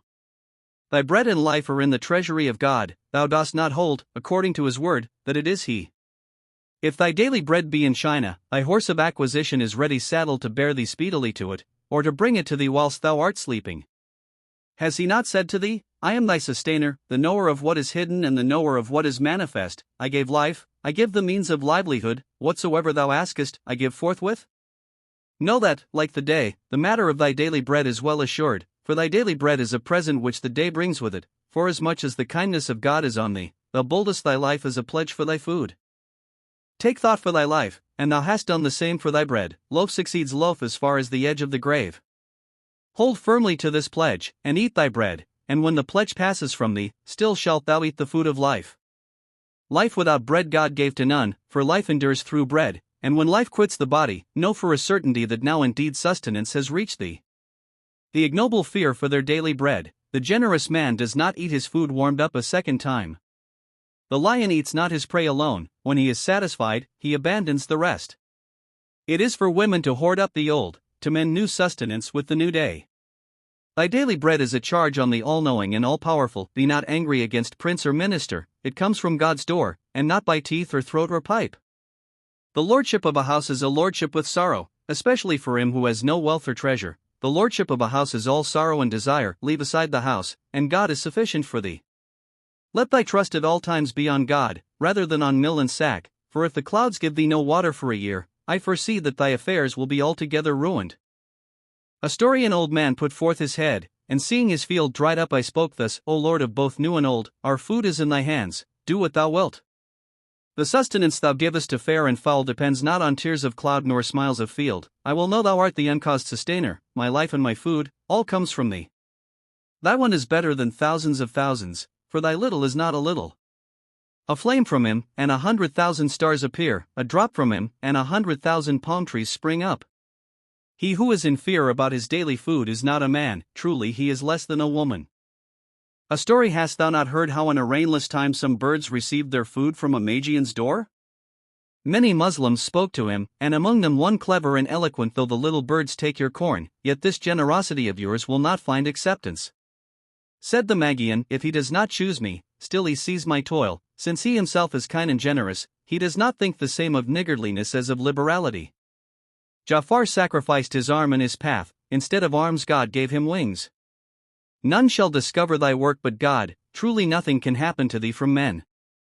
Pay no heed to the doing and bustling of men, fasten thy mind on him, and thou hast escaped from sorrow and bondage. So far as thou canst, take thou no friend but him, take men not into thy account at all. Your bread is laid up in God's eternity, his friendship he gives you, it is your life. Know that both of these are represented in the world of love and search by the Persian water and the Arabic father. On the desire for God: so long as thou art a stranger to the light of Moses, thou art blind to the day, like the bird of Jesus, since thou hast no knowledge of the path of poverty, thou art in hiding, like the inside of an onion. First, for the sake of his comforting love, do thou make thy head thy foot, like the reed, and continue seeking him, that by thy perfect search thou mayest reach that place, where thou knowest thou needest seek no more. Did not an indolent one, when he heard murmurs of sloth on his heart's tongue, ask Ali, say, O Prince, illuminer of the soul, is the dark night better, or the day? Murtaza said, Hear, O questioner, yield not to this backsliding, for to the lovers in this soul-inflaming path the fire of the secret is better than the splendor of the day. He whose soul the path has fired stays not behind on foot at the halting place. In that world where love tells the secret, thou no longer art, thy reason no longer endures. On affection and isolation the lovers are drunk in his presence, their reason in their sleeve and their soul in their hand. Lo, when they urge the al-Borak of their heart on towards him, they cast all away under his feet, they throw down life and heart in his path, and make themselves of his company. In the face of his belief in the unity, there exists for him no old or new, all is not, he alone is. What worth have reason and life in his eyes? The heart and the true faith pursue the road together. The veil of the lovers is very transparent, the tracings on these veils are very delicate. Love's conqueror is he who is conquered by love, love inverted will itself explain this to thee. When the clouds fall away from the sun, the world of love is filled with light. The cloud is dark and murky as a Magian, but water may be useful as well as harmful, a little of it is man's life, but his life is destroyed by too much of it, so he who believes in the unity is the beloved of his presence, though affection, too, is a veil over his glory. He is not in evil plight to whom he addresses his instruction. What then is evil? To be the friend who toils. Look at the letters of Mahabbat, friendship, the very word minute, labor, is shown in its characters. O thou who lovest the beauty of the presence of the invisible, till thou seek for the meeting with his face thou wilt never drink the draught of communion with him, nor taste the sweetness of inward converse with him. Since thou knowest the one, and assertest the one, why search after the two, and three, and four? Together with Aleph go B and TE, count B and TE an idol, and Aleph God. Continue to ply hand and foot in search, when thou reachest the sea, talk not of the rill. Since glory and shame have made of thee a slave, O youth, what hast thou to do with the eternal? Thou art but newly come into existence, talk not of the eternal, thou who dost not know thy head from thy foot. There are 100,000 obstructions in thy path, thy courage fails, and falls short, thy talk is trickery still thou remainest in the snare. Betake thyself at once to the ocean of righteousness and true religion, thy body naked like wheat grains, or like Adam, that so he may approve thy complete renunciation, then see that thou meddle not again with these useless encumbrances. Thou art as yet a follower of Satan, how canst thou become a man without repenting? When he admits thee in his court, ask from him no object of desire, ask himself, when thy Lord has chosen thee for friendship, thy unabashed eye has seen all there is to see. The world of love suffers not duality, what talk is this of me and thee? When thy theeness leaves thee, fortune will uplift thy state and seat, in a compact of intimacy it is not well to claim to be a friend, and then still me and thee. How shall he that is free become a slave? How canst thou fill a vessel already full? Go thou, all of thee, to his door, for whoso in the world shall present himself there in part only, is wholly not. When thou hast reached to the kiss and love glance of the friend, count poison honey from him, and the thorn a flower. For the rust on the mirror of the free, know as the nail parer, with it cut off existence. Be not filled with thy incapacity time after time, as a boat is filled. Dost thou not read in God's book that those who die are not dead but living? Qur. 3:164, receive alike good and evil, fair and foul, whatever God sends thee, take it to thy soul. Did not Azazel, receiving from God both his mercy and his curse, deem them both alike? Whatsoever he obtained from God, good or evil, he held both equal. But the likeness of him who waits at the door of princes is as a sail in unskilled hands. On renunciation and strenuous endeavor whoso desires to be lord of his isolation and whoso seeks to guard his seclusion, must take no ease within, nor adorn himself without, that praise which is bestowed on outward seeming imports the abandonment of true praise and adornment. The beggar asks bread at the door of the king, so the lover begs food for his soul. On the path, naked and fearless, he has cast water and fire and earth to the winds. Standing on the plain of the signposts of time, what matter fools to him, what the philosopher of the age? O brother, hold thy liver as roast meat in the fire of renunciation, not a broth. The mean-spirited dog seeks a bone, the lion's whelp seeks the marrow of life. The lovers have sacrificed soul and heart, and day and night have made his memory their food. The man of high resolve seeks not bondage, a dog is a dog, made happy by a bite. If revelation become a restraint on thee, make of it a shoe and beat thy head with it, talk fewer superfluities, and keep thy weakness before thee, leave the bone to the dogs. In virtue of thy essential nature thou hast obtained a high station, then why be mean in spirit like a dog? On the man of high endeavor both worlds are bestowed, but whoso is mean-spirited like a dog runs about after a meal. If thou desirest to possess thy soul free from the body, lies as a gallows, keep company with it. How can pure divinity admit thee till thy humanity has been uplifted on the gallows? For on the path to divinity thy souls will suffer many crucifixions. Put an end to all imitation and speculation, that thy heart may become the house of God. As long as thy existence is with thee in thy soul, the Kaaba is a tavern, though thou serve him, but if thy soul is parted from thy existence, through thee an idol temple becomes the inhabited house. O seeker of taverns, full of wretchedness, thou art but an ass's son, and asses are thy fathers. Thy understanding is muddied with thyself and thy existence, thy reason's sight is dark before that other world. Thine own soul it is that distinguishes unbelief and true religion, of necessity it colors thy vision. Selflessness is happy, selffulness most unhappy, cast away the cat from under thy arm. In the eternal, unbeliefs and religions are not, such things exist not if the nature be pure. On following the path of the hereafter all this knowledge is but a trifling matter, the knowledge of the journey on God's road is otherwise, and belongs to the man of acuter vision. What, for the man of wisdom and true religion, whose bread and speech are alike of wheat, distinguishes that path and points it out? Inquire its mark from the speaker and the friend. And if, O brother, thou also ask of me, I answer plainly and with no uncertainty, to turn thy face towards the world of life, to set thy foot upon outward prosperity, to put out of mind rank and reputation, to bend one's back double in his service, to purify ourselves from evil, to strengthen the soul in wisdom. What is the provision for such a journey, O heedless one? By looking on the truth to cut oneself off from the false, to leave the abode of those who strive with words, and to sit before the silent, to journey from the works of God to his attributes, and from his attributes to the mansion of the knowledge of him, then from knowledge to the world of the secret, then to reach the threshold of poverty, then when thou art become the friend of poverty, thy soul destroys thy impure self. I thyself becomes soul inside thee, it becomes ashamed of all its doings, and casting aside all its possessions is melted on its path of trial. Then when thyself has been melted in thy body, thy soul has step by step accomplished its work, then God takes away its poverty from it. When poverty is no more, God remains. Not in folly nor ignorance spoke Bayezid, if he said, Glory to me, so too the tongue that spoke the supreme secret moved truly when it said, I am God. When he proclaimed to the back the secret he had learned from the face, it became his executioner and killed him. His secret's daytime became his night, but God's word was what he spoke. When in the midst of the rabble he suddenly disclosed, unauthorized, the secret, his outward form was given to tile gallows, his inward being was taken by the friend. When his life's soul could speak no longer, his heart's blood divulged the secret. He spoke well who said in his ecstasy, Leave thyself, O son, and come hither. From thee to the friend is not long, thyself art the road, then set thy feet on it, that with the eye of Godhead thou mayest see the handwriting of the Lord of power and the land of spirits. When shall we be separated from ourselves, I and thou departed and God remaining? The heart arrived at God's threshold, the soul, saying, Here am I, enter thou. When by the doorway of renunciation heart and soul have reached the dome of a true belief in the unity, the soul locks itself in the embrace of the Huris, the heart walks proudly in the sight of the friend. O thou who knowest not the life that comes of the juice of the grape, how long then wilt thou be drunk with the grape's outward form? Why boastest thou falsely that thou art drunk? So that they say, the fellow has drunk buttermilk.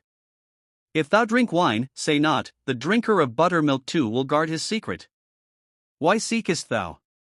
Deem it not like thy soul, drink it as thou dost thy faith.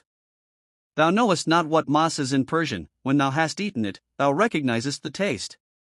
When in this ruined hall thou drinkest a cup of wine, I counsel thee put not thy foot outside the house of thy drunkenness, lay down thy head where thou hast drunk the wine, till thou hast drunk it, hold it an unlawful thing, and when thou hast drunk it, rub a clod of earth on thy lips.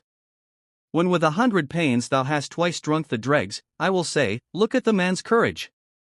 More numerous than asses without headstalls are all the carrion-hearted wine drinkers. Wine has eaten up and the grape has carried off both their understanding and their soul.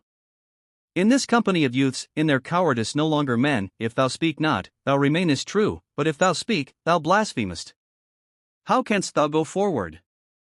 There is no place for thee, and how then wilt thou leap? Thou hast no foot, he feeds on sorrow for whom there is no place, and he is destitute who has no foot. Those who, freed from being, stand at the door of the true existence, did not today for the first time gird up their loins at his door. From eternity the sons of the serving men, giving up wealth and power, have stood before love as numerous as ants. Strive that when death shall come with speed he may find thy soul already in his street. Leave this house of vagabonds, if thou art at his door, remain there, if not, repair thither, for those who are his servants are contented in his Godhead. Cur 39:36 Ever, their loins of servitude gird up, the Lord of the seven heavens even as a slave. Of the learned man and the fool the Sheikh of Jurjan said to his son, Thou must have a house in this street for thy private pursuits, and it will be well if the lock be a cunning one. Contrive thy finery in the path of renunciation with its head of the law, and its secret parts of the unity, and enter this lodging of trouble and distress like a traveler, and quickly pass on from it. At the door of the garden of accept God strip off and make away with thy coat and cap, become not, that he himself, engaging thee to answer, may with justice call to thee, to whom belongs the kingdom? A story the Saint Shibli said in private converse, after a period of inward communion with God, if, for that I am not far from him, he give me leave to speak, and with just purpose ask, to whom belongs the kingdom? Then in sincerity I will answer him and say, Today the kingdom belongs to him who from yesterday and the day before has administered it. Today and tomorrow thy kingdom, Almighty over us, is for him whose yesterday and the day before it was. The sword of thy wrath cuts off the head of the valiant, and then gives back to the head its life. Know that traffic is good for gain, and the lance of the sun healthful for the sunflower. When thou shalt be offended with all but God, Gabriel will appear to thee as naught. No one knows how long the way may be from the word not to God, for while thou holdest to thyself thou wilt wander day and night, right and left, for thousands of years. Then when after laying long toil upon thyself at last thou openest thine eyes, thou sayest self, because of its essential nature and its limitation to conjecture, wandering round about itself, like the ox in a mill. But if, freed from thyself, thou begin at all to labor, thou wilt find admission at this door within 2 minutes. The two hands of the understanding, holding but this distance, are empty, but what that distance is, God knows. O Sikandar, on this path of troubles and in this darkness, do thou, like the prophet Khizr, bring under foot thy jewel of the mine, that so thou mayest obtain the water of life. God will not be thine whilst thou retainest soul and life, both cannot be thine this and that. Bruise thyself through months and years, then deem it dead and leave it where it lies. When thou hast finished with thy vile self, thou hast reached eternal life and joy in paradise. Remain unmoved by hope and fear. Why contendest thou with Malik and Rizwan? To not existence, mosque and fire temple are one, to a shadow, hell and heaven are the same, for him whose guide love is, infidelity and faith are equally a veil before his door, his own being is the veil before the friend's eyes, hiding the court of God's essence. On trust in God set not thy foot in his court with hypocrisy. The men of the path walk in trust, if thou hast a constant trust in him, why not also in his feeding thee? Bring then thy belongings to the street of trust in God, then fortune will come out to meet thee. Listen to a story concerning trust in God, so that thou remain not a pledge in the hand of the devil, and learn the law of the path from a woman besides whom a braggart man shows but contemptibly. On the trust in God shown by old women when Hadim set out for the sanctuary, he whom thou callest Asim, when he set out for the Hijaz in the sacred house, making towards the tomb of the Prophet, on whom be peace, there remained behind a cult of his household, with no supplies whatever and owning nothing, he left his wife alone in the house, with no means of support, and set forth on the road, alone and in trouble he left her, her life or death the same to him. Her womanhood was a fellow traveler with him towards trust in God, for she knew her provider, she had a friend behind the curtain, being a sharer in God's secret. The men of the quarter assembled, and all went cheerily to the woman. When they saw her alone and in trouble, they all began at once to ask her affairs, and by way of advice and counsel, in sympathy said, When thy husband set out for Arafat, did he leave thee any means of support? She said, He did. I am quite contented, my maintenance is what it was before. Again they said, How much is thy maintenance? For thy heart is contented and happy. She said, However long my life lasts, he has given into my hands all the support I need. The other said, Thou knowest not aught thyself, and what does he know about thy life? She said, The giver of my daily bread knows, while life lasts, he will not take away my sustenance. They answered, He does not give it apart from means, he never gives dates from the willow tree, thou hast no sort of earthly possessions, and he will not send thee a wallet from heaven. She said, O ye of clouded minds! How long will ye utter folly and perversity? He needs to use a wallet who owns no piece of land, but his are heaven and earth entirely, what he wills he does, his is the authority. He brings it to pass as he desires, sometimes he gives increase, sometimes he takes away. How long wilt thou talk of trust in God? Thou hearest the name of a man, but art less than a woman. Since on thy journey thou comportest thyself not as men do, go learn how to journey from the women. Thou hast chosen sloth, O body of woman. Alas for the man who is less than a woman! Look to thy soul, and abandon thy lower nature, for this is as a hawk, and that a heron, that in that place, where it conies to comprehend we and thou, when it has been wholly burnt, he and he shall remain. Reason, that, living in this world, cannot like soul attain to aught, arrives but as far as itself and reaches not to him. The ears of the head are two, the ear of love one, this is for religion, those for doubt, though the ear of the head listens to innumerable things, the ear of love listens only to the story of the one. Those two ears are set on each side of thy head like waterspouts, why dost thou still cry and howl? Thou art but a child, go, turn thine eyes away from the devil, lest he put ears on the sides of thy head. On the Kalima as the inhabited world is computed at 24,000 leagues, so, if thou add the hours of night to those of day, there are 24 of those torturers of mankind also. Exchange them, if thou art dexterous and versed in transformations, for the 24 letters, the calf of the affirmation of the two testimonies, if these be uttered without deceit or hypocrisy or disputation or contention, will take thee completely out of thy world, bringing thee, not to any instrument, but to coffin none, on this road and in this street, beyond where wisdom is, this is thy sufficient task, to repeat, none is God but he. The confession of the faith when reckoned up gives 24 as the number of its letters, half of them 12 jewel caskets from the ocean of life, the other half the 12 zodiacal constellations of the heavens of the faith. The caskets are full of the pearls of hope, the zodiac filled by the moon and sun, not the pearls of any sea of this world, not the moon and sun of these heavens, but the pearls of the ocean of the world of power, the moon and sun of the heaven of peace. On the interpretation of the dream and the phantoms of sleep he has ordained for men of understanding both fear and hope. When a man has laid down his head in sleep, his tent ropes are severed. As long as men are in the world of causes, they are all in a boat, and all asleep, waiting for what their soul shall see in sleep, of what awaits them of reward and punishment. A fierce fire means the heat of anger, a spring of water is a beloved child. To weep in a dream is a provision of happiness afterwards, slavery means immunity from disgrace. Playing at draughts or chess in sleep brings war and conquest in misery. Water in a dream, if it be pure and sweet and clean and wholesome, is daily bread lawfully earned. But if it be muddy, know that it means an unhappy life, though it be water, deem it fire itself. Earth in a dream brings food, to the farmer it indicates prosperity. A wind, if it be either hot or cold, is equally a store of grief and pain.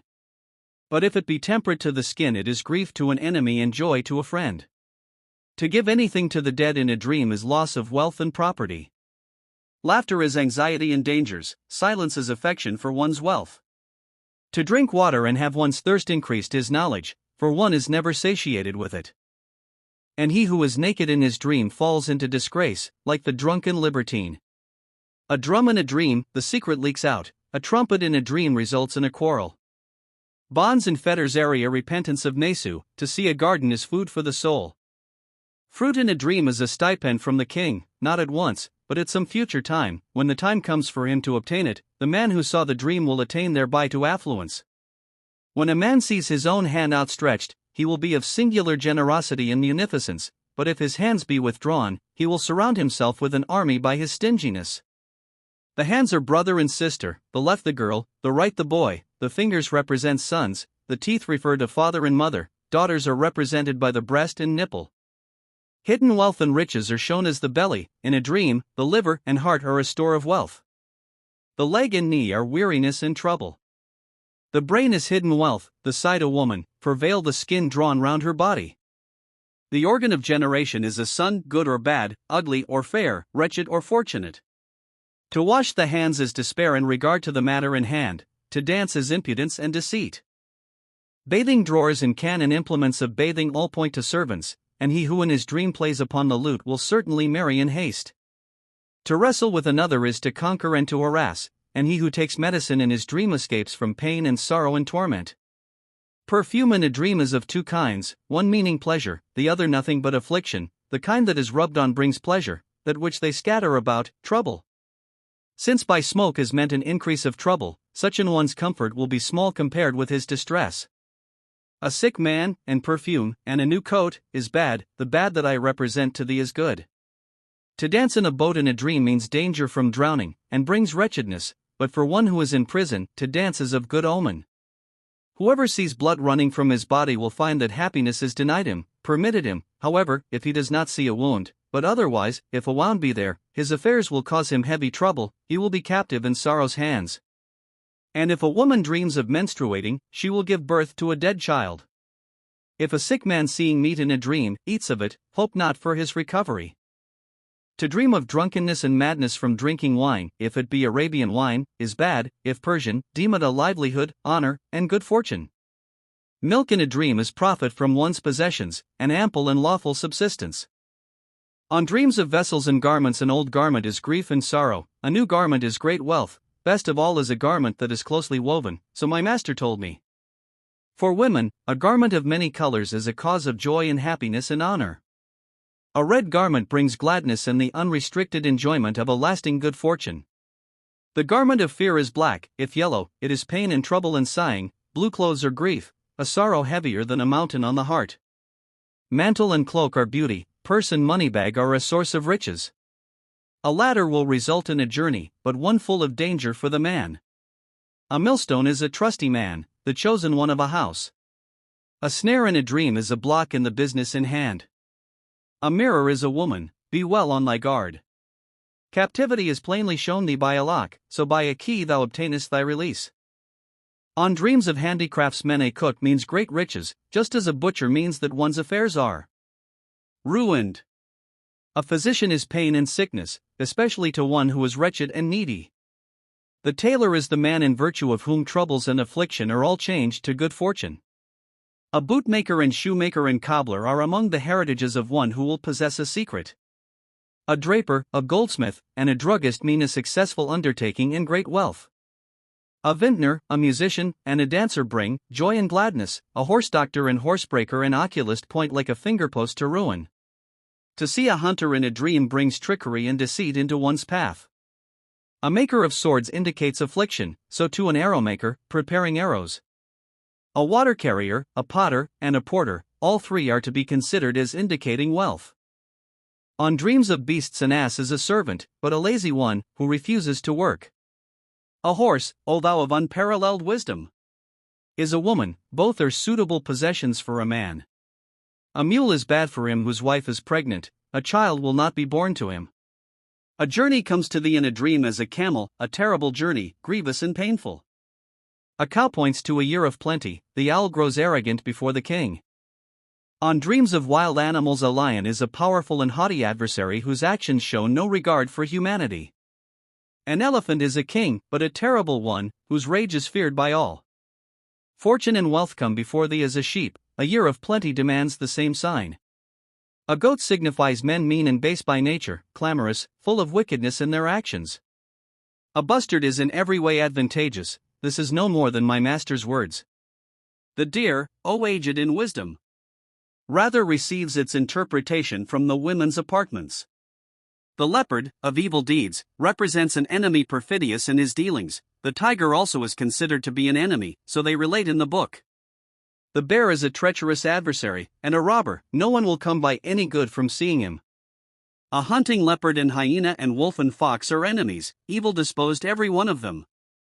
And although the fox is a worker of wiles, yet it is still worse if thou see one dead.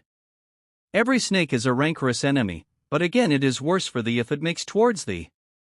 A scorpion and tarantula and other creeping things all and each denote calamities. Though in waking life a dog is a shepherd, in a dream it means war. On dreams of lights and stars to see the sun in a dream is said in every case to mean a king. The moon is as a counselor, another has said, no, it is a woman.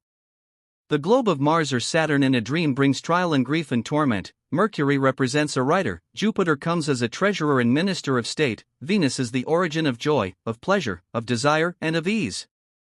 And the other stars deem thou brothers, when thou interpretest them pronounce them such, for thus Yahaghi, who established this method of interpretation, disclosed the secrets of this science to his son, the sun and moon were his father and mother, the stars represented his brothers. Has anyone seen the sorrowing ones perplexed like we have? Now we will leave the dreams of those who wake, to awaken a sleeper is easy, but the heedless is like one dead. Make an end of divination and augury and interpretation, pass hence, thou hast finished thy recital. On the incompatibility of the two abodes the sun and earth produce the day and night, when thou hast passed beyond, neither the one nor the other will exist for thee. O thou in whose imagination desire and desirer are two, know that the duality belongs to thy understanding, and belongs not to the unity.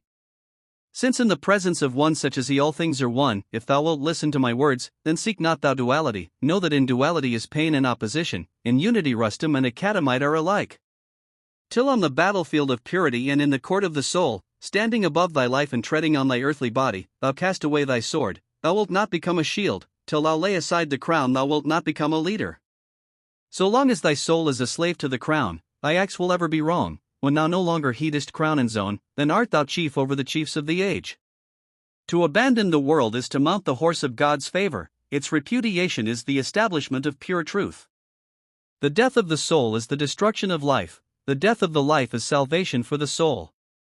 By no means stand still on this path, become non-existent too as regards becoming non-existent. When thou hast abandoned both individuality and understanding, then for thee this world changes to that one. Every desire that springs up in thee, strike that moment at its head, as thou dost with the lamp, the candle, and pen, for every head that comes in sight is on this path meet to be cut off. To be headless before heroes is due respect, forever a chief seeks a cap of honor. To lose thy head brings thee a head again for its fruit, by reason of its headlessness the pomegranate is a casket full of pearls. Though a crown is a protection to a bald head, with such a head it is wrong to wear a crown. Thou hast corruption under thy cap, then canst thou not possibly pass the bridge of fire. Better for a man than earthly fortune is a bald man becomes arrogant when he receives a crown, so is it well that while on this night journey, when thou puttiest thy hand to thy head, thou shouldest find no crown thereon, for while the bald-headed man desires a crown to cover his defect, the man of the path seeks for the invisible. If the crown hurts thee, no less too inverted it destroys thy life, the head that is a slave to the crown is a prisoner, like Bijan, in a well. Then own neither head nor crown on the path, if thou dost, thou wilt have thy heart aflame like wax, and if thou must needs have a crown, take one of fire, like the candle, for he who in his love is the light of the path, like a candle has a crown of fire. If thou demandest Yusuf's place and power, invert thyself before God, like a well, guard like Suleiman the perfectness of the path, like Yusuf look upon the well as beautiful, till thy bodily form becomes a dweller in the well, thy hidden figure will not be of God. Arise, and leave this ignoble world to find the ineffable God. Abandon body and life and reason and religion, and in his path get for thyself a soul. Know, that whatso is of the true essence of learning and knowledge is all mere falsehood to him who is learned in attributes. Form, an attribute, an essence, the first is like the womb, the next the membranes, the last the child, thy outward form covers in thy attributes again are a rampart around thy inmost essence, that, like a lamp, is bright in itself, while the other two are as a glass and a niche in the wall. Till on that road thou hast endured distress, thou hast two souls, though thy effigy is single. O thou, who art related to phenomenal existence but as soul is to body, whose soul is related to thy individuality but as a man to his name, exertion originates in the body, attraction in the soul, but the search begins in leaving both of these. Contingent existence is forever an infant before the eternal, but he who has been purified is free from these dregs.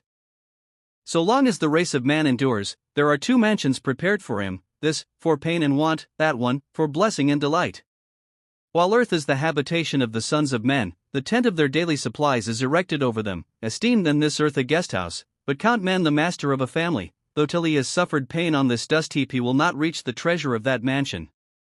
I ask thee, since thou art heir to the knowledge of philosophy and law, their principles and deductions, religion ever flees from form, that she may constrain men from evil, give me an answer truly, if thou art not dead, nor art asleep, since thou hast been constituted with a soul, is not the soul a sufficient reward for thee in exchange for thyself? The parable of the schoolboys. Thou knowest not the difference between the hidden world and this, canst not distinguish between welfare and affliction. In truth, thou art not a man traveling on this path, thou art a child of the path, knowest not the path, thou art but a boy. Go about thy play, go back to thy pride and independence. The airs and graces of thy mistress are enough for thee. What, O son, hast thou to do with God? What concern hast thou with paradise and eternal delight, who hast rejected the life to come for this present world? He knows thy baseness, how shall he invite thy Venus to himself? He offers thee the virgins and palaces of paradise, but thou art beguiled by this present world and its beauties. O unfruitful one! Be not feebler than a boy to follow the path of God. If a boy is unequal to learning his task, hear at once what it is that he wants, be kind to him and treat him tenderly, make him not to grieve in helpless expectation, at such a time give him sweetmeats in his lap to comfort him, and do not treat him harshly. But if he will not read, at once send for the strap, take hold of his ears and rub them hard, threaten him with the schoolmaster, say that he will have strict orders to punish him, that he will shut him up in a rat house, and the head rat will strangle him. In the path that leads to the life to come be not thou less apt than a boy to receive admonition, eternity is thy sweetmeat, haste thou then, and at the price of 2 rakahs obtain paradise. Otherwise the rat house will for thee be hell, will be thy tomb which meets thee on thy way to that other mansion.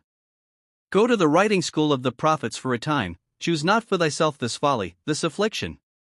Read but 1 tablet of the religion of the prophets, since thou knowest nothing thereof, go, read and learn, that haply thou mayest become their friend, mayest haply escape from this stupidity. In this corrupt and baleful world deem not thou that there is aught worse than stupidity.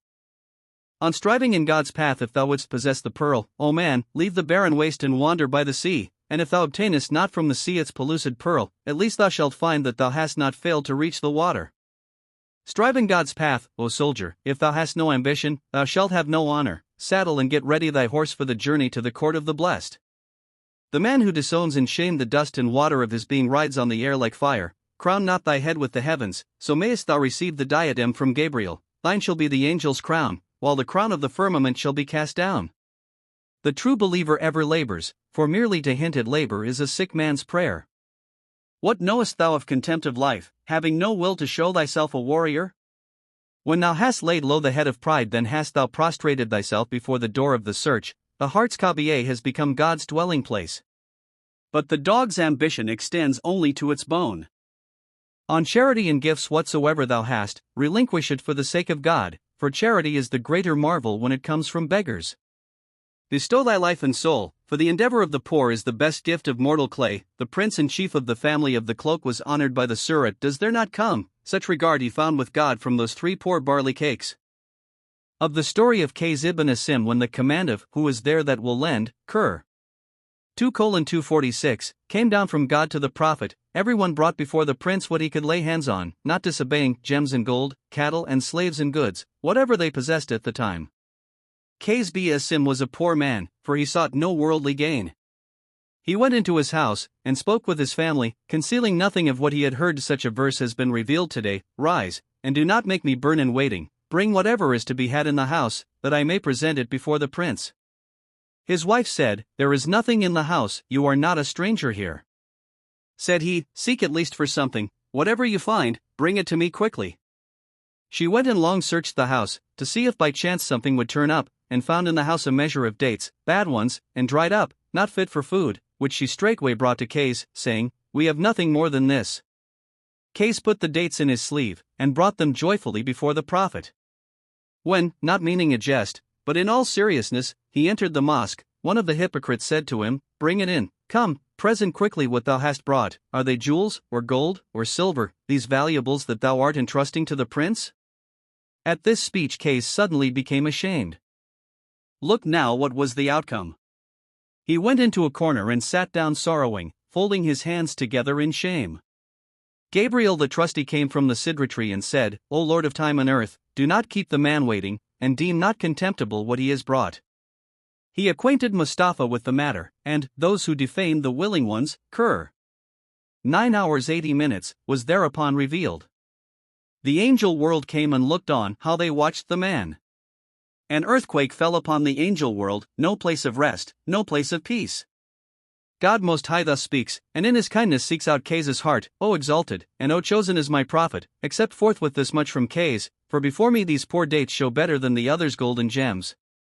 I have accepted this small merchandise from him, because he has no date palm. Of all the choicest things the endeavor of the poor is most approved. Hence it was that Qays' act triumphed over the deed of that evil-spoken hypocrite. The hypocrite was straightway humiliated, and Qays' work thus completed, that thou mayest know that whoso comes forward, even in the state he is, does well. He who acts the hypocrite towards God is shamed by all his works. Sincerity is better than all else, thou wilt at least have read so much.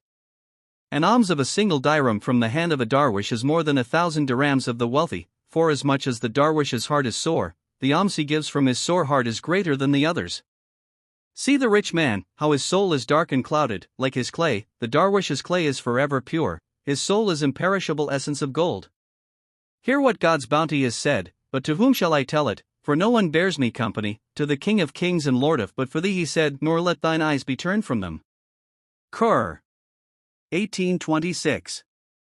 On intimate friendship and attachment there is no injury in the world for thee like thy prosperity, there is no such enduring imprisonment as thy existence. The light has appeared, it is that bestows favors, the lie has failed, is both life and body. Wishest thou the invisible? Take self out of the path. What has imperfection to do with the mansion of invisibility? Thou art full of fault, yet intendest the invisible world, it is above all impossible in incredulity and doubt.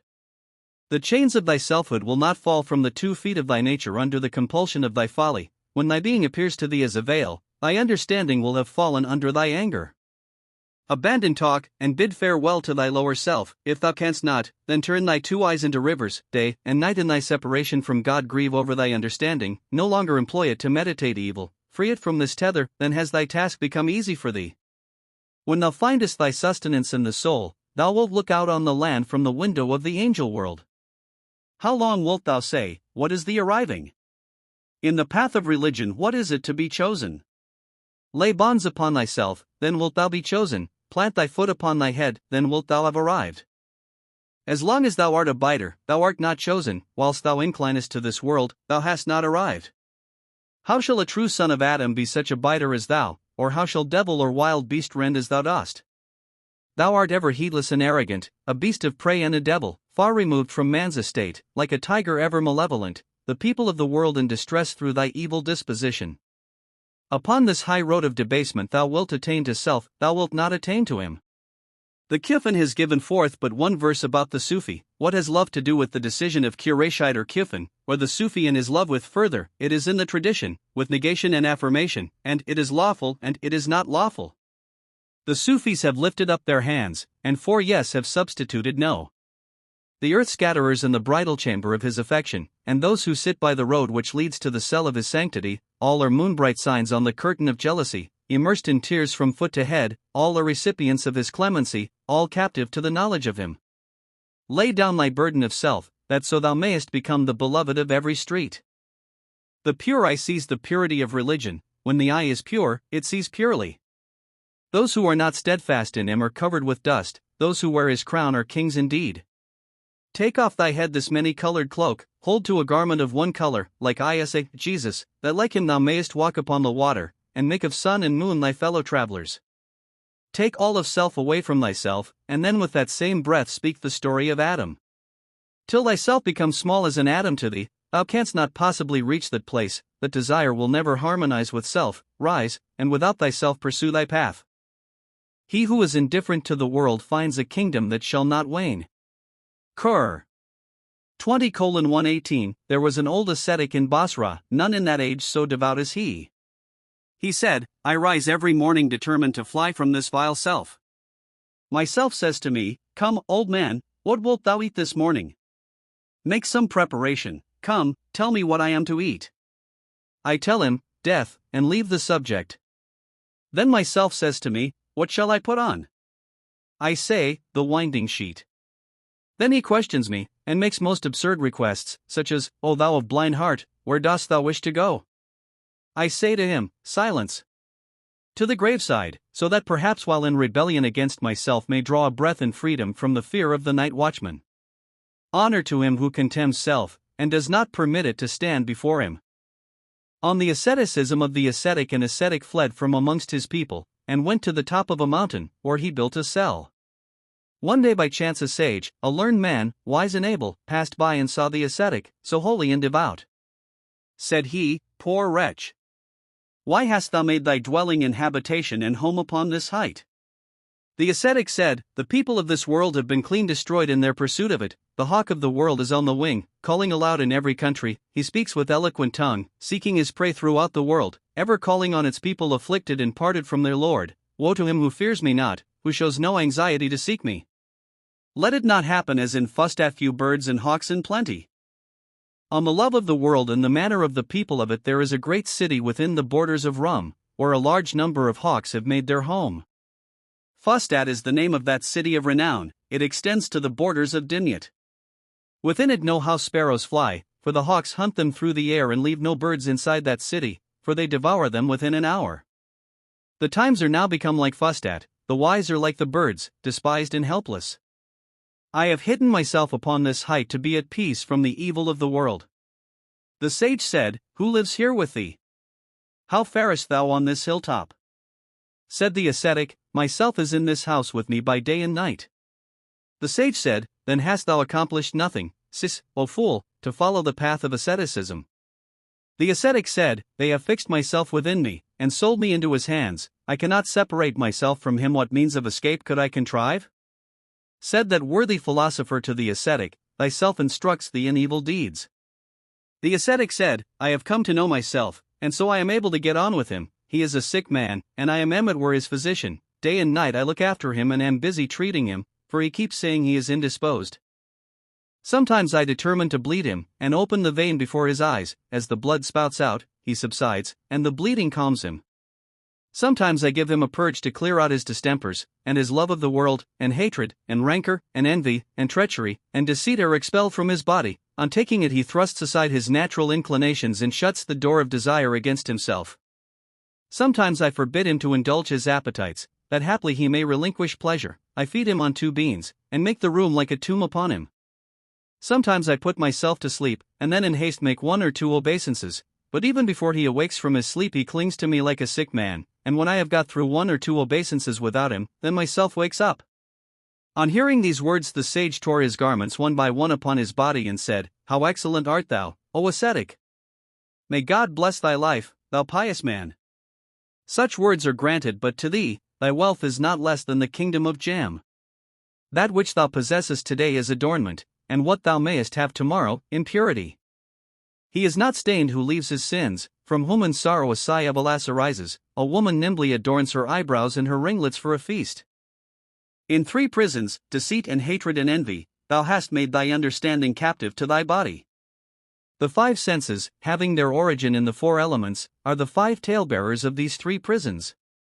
The soul is a stranger here, and a fool, so long as it is in bondage to the 4 elements. How can the soul that is admitted to the treasury of the secret pay honor to spies and informers?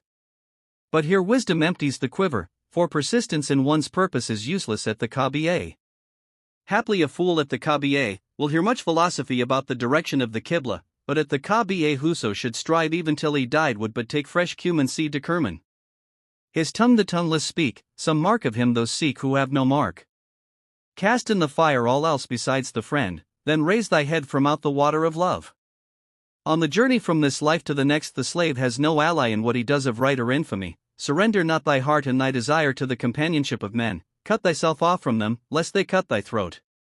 At the last day thou shalt weary of men, but thou art far off now, and it will take thee long to come, then wilt thou discover the onion's value, when thou art denied admittance to the straight road. Those who are not friends, yet whom thou deemest such, thou wilt see that they all break their faith with thee. The rose tree of the garden of those who cherish self is become as a boil, a malignant pimple. Understand well, the state of men will be no whit different at the resurrection. Whatsoever he chooses, that will be set before him, and what he takes from here he will see there. When the second command of God has uttered 4 takbirs upon thy 3 pillars, the cloth weavers of the eternal world will recite thine own words and poems to thee. The things the worthy shopkeeper sends to his house from the market, whatever they may be, his family bring before him at home in the evening, so whatever thou takest away from here is kept, and the very same is brought before thee at the resurrection. There is no change or substitution there, by no possibility can an evil become a good. Nothing will be given free to anyone there, what is due is given, and nothing besides. Rise and read, if thou knowest it not, the explanation of this in the divine word. Thou shalt not find any change in the ordinance of God, thou shalt not find any alteration in his religion. No alteration comes over his inexorable sentence, no change upon his all-embracing decree. Rise, and put away thy uncleanness, or thou wilt not receive thy pardon in that world. If now thou piercest thyself with an arrow, thou wilt throw into the fire thy sorrow and thy pain. Of addresses to God, and self-abasement, and humility prayer will not draw back the veil of majesty till the servant comes forth front his defilement. As thy purity opens the door of prayer, so know that thy corruption locks it against thee. When wilt thou plant thy foot upon the heaven's roof, when drink wine from the angel's cup? How can God in his kindness take thee to himself, or freely accept thy prayers, while like an ass within this rotting mansion thy belly is full of food and thy loins of water?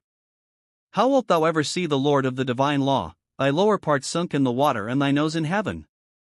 Thy beggar's food and cloak must both be pure, or thou wilt come to thy destruction in the dust. If food and raiment be not pure, how is thy prayer better than a handful of dust? Keep pure for the glory of God's service thy habitation and thy raiment and thy soul. The dog sweeps his lair with his tail, but thou sweepest not with sighs thy place of prayer. Though all thou hast be spotless, yet is all polluted before God. He who seeks him makes use first of a bath, for God accepts not the prayers of the unclean. And how canst thou perform thy neglected ablution so long as thy heart holds enmity and hatred? Thy envy, anger, avarice, desire, and covetousness, I marvel indeed if these will admit of thy coming to prayer. Till thou banishest envy from thy heart, thou wilt never be free from its evil workings. If thou hast not washed thyself free from blame, the mighty Lord will not receive thy prayer, but when thy heart draws thee out from thyself, then true prayer rises up from thy destitution. The whole of prayer lies in ablution and purification. Recovery from a grievous sickness depends on the use of remedies. Until thou sweep the path with the broom of naught, how canst thou enter the abode of except God? So long as thou art under the dominion of the 4, the 5, and the 6, thou shalt not taste of wine save from the jar of lust. Burn and destroy all else but God, cleanse thyself from everything but the true faith. The soul's Qibla is the threshold of the Most High, the heart's Ohad is the sanctuary of the One. At Ohad devote thy life like Hamza, that so thou mayest taste the sweetness of the call to prayer. Come not in thy pride to prayer, take shame to thyself and stand in awe of God. Him God receives in prayer who has no commanding dignity in his own eyes. Helpless, thou wilt be received with kindness, wanting for nothing, thy prayer will not be accepted. Wanting for nothing, if thou give thyself the trouble of prayer, thou shalt consume thy liver fried in the pan with onions. But if along with prayer goes helplessness, the hand of kindness shall raise the veil of the secret. Then, speeding into the court of God's kindness, he renders what is due, he obtains what he sought, and if it be not so, Iblis will hear thee when thou art at prayer, and drag thee forth again. Thou camest abject, thy prayer is honored, thou camest as a raw youth, thy prayer is as one of venerable age.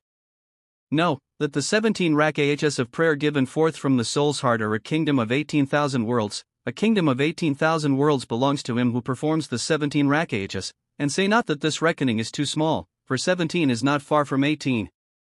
Thy self-esteem utters no prayer, for it sees no profit for thee in religion, while thy self-esteem guides the reins. I doubt indeed if it will ever come where Gabriel is.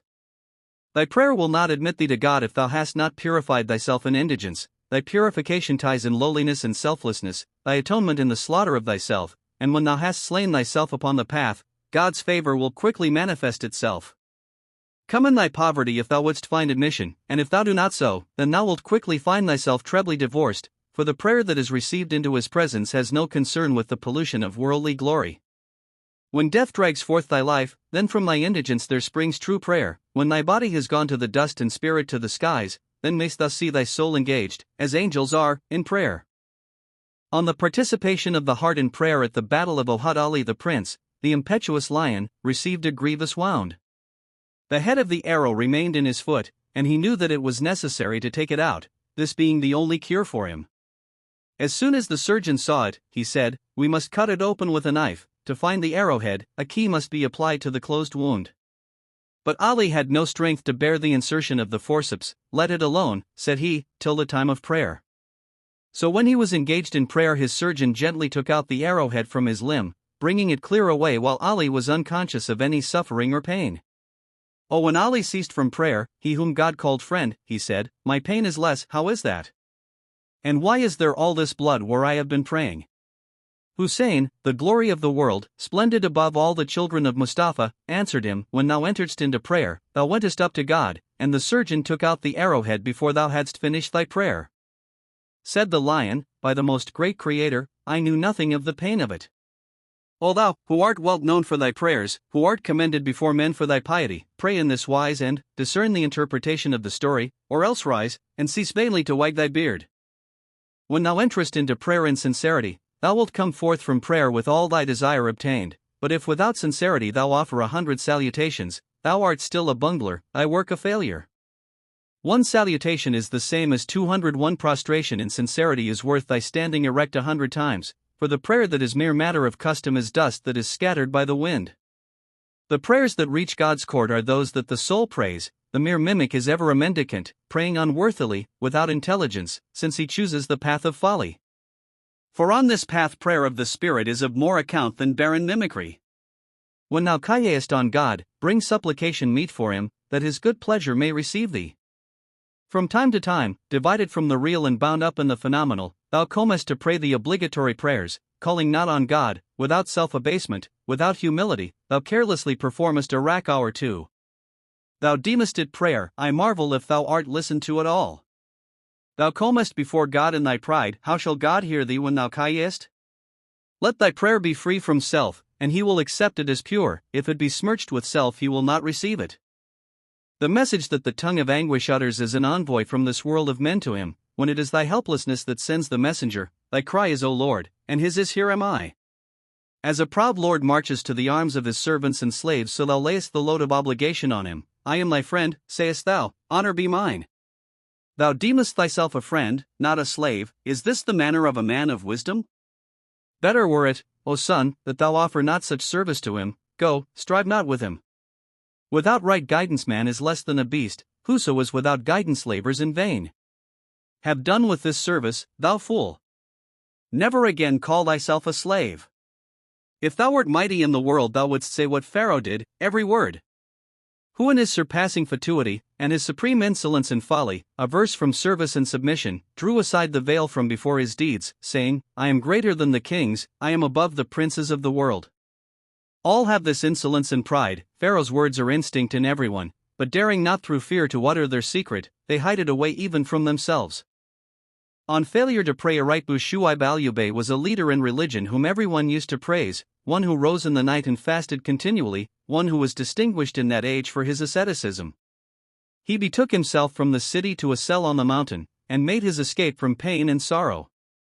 It chanced that a certain woman had an affection for him. She said, O Sheikh, would it be fitting for thee to have a wife? If thou wilt, I place myself at thy disposal, and will willingly become thy wife. My soul will cheerfully be satisfied with little, and I shall never think of my former ease. He answered, Excellent, it is very fitting, I approve. If thou art satisfied, I am content. She was a modest woman called Jawhara, and had a full share of beauty and grace, chaste, refined, of sweet disposition, an incarnation of good deeds. Content with the decree of the revolving heavens, she left the city for the hermit cell, and there seeing a piece of matting lying on the floor, she straightway took it up. The devout Shuaib said to her, O thou, now my cherished wife, why hast thou taken up the carpet? For the black earth is only the place for our shoes. She said, I did it because it was best so, for I have heard you say that any act of devotion is best performed when no screen interposes, and the mat was an obstacle between my forehead and the actual earth. Every night Shuaib's daily meal consisted of 2 round cakes for his querulous belly. With these 2 barley cakes that pious man broke his fast and was always content. But he fell ill from the risings that so affected his nights, and so, being helpless, the good man, because of the weakness brought on by fasting, said the jars and sunnah prayers that night sitting. His wife laid 1 cake before him, and gave him a drop of vinegar, nothing more. Said the sheikh, O wife, my allowance is more than this. Why is it so little, wife? She said, Because the worshipper who says his prayers sitting receives only half the full reward, and if thou sittest to say thy prayers, thou eatest the half of thy usual allowance. Ask no more from me, O sheikh, than half thy dole, I have warned thee. For the portion that belongs to prayers said sitting is the half of the reward given for those said standing. Why expect the reward of the whole when thou performest but half thy devotions? Perform the whole, and then ask for the whole reward, otherwise such worship is absolutely wrong. O thou, in the path of sincerity thou art feebler than a woman, laggest far behind such of thy fellow creatures as she. By such prayer as comes not from the heart thou canst not anywise obtain thy soul's release. No one regards as of any worth the service whose life principle comes not from the heart, for a bone is of itself no delicacy on one's plate without the marrow. Know that at the resurrection no prayer that is imperfect will be taken into account. The marrow of prayer consists in lowliness, and if there be not lowliness it will not be received. A man must come to prayer as one wounded, sorrowing, and in poverty, and if there be not lowliness and trust the devil derides him. Whoso is wholly taken up with fasting and prayer, poverty ever locks the door of his soul. In this world of deceit and desire, in this 100,000 years enduring cage, the cap of thy degree is the compliment thou offerest it. but thy head is greater than the cap. Whoso enters into prayer with fitting preparation, the reward of his prostration is the eve of the west. Go then, perform thy prayers without breath of desire, for the dew of desire utterly corrupts them. The baseness of thy prayers and thy fasting is such that the slipper of thy foot is the only present in thy hand. Speak in pleasant tones on coming to the mountain, why offer it the braying of an ass? Thou hast raised up 100,000 ruffians in the path of prayer, who drown thy cries. It must needs be that the words of thy prayer come back in their entirety, like an echo, from the mountain of the world. On laud and praise in every mouth the tongue that utters speech becomes fragrant as musk in praising thee. In thy decree and will, as thou art far or near, lies for the heart and soul eternal happiness or ruinous disaster, an imperishable kingdom or everlasting beguilement. Thy servants wander to and fro by day and night, all seeking thyself from thee. Fortune, and empire, and the glory of both worlds he knows who understands things manifest and hidden, yet longs not for them, for all is nothing without thee nothing. Destruction and creation are alike easy to thee, all that thou hast willed, takes place. The cunning man, though mightier he be, is yet the feebler in thy praise, or in this court Zalazar, though full of fury, is powerless as an old woman, in face of thy decree of be, and it was, no one dares to question, what is this? How comes that? On poverty and perplexity he hears the heart's low voice of supplication. He knows when the heart's secret rises up to him, when supplication opens the door of the heart, its desire comes forward to meet it. The here am I of the friend goes out to welcome the heart's cry of O Lord as it ascends from the high road of acquiescence. One cry of O Lord from thee, from him 200 times comes here am I one piece from thee 1,000 times he answers in on thee, let men do good or ill, his mercy and his bounty still proceed.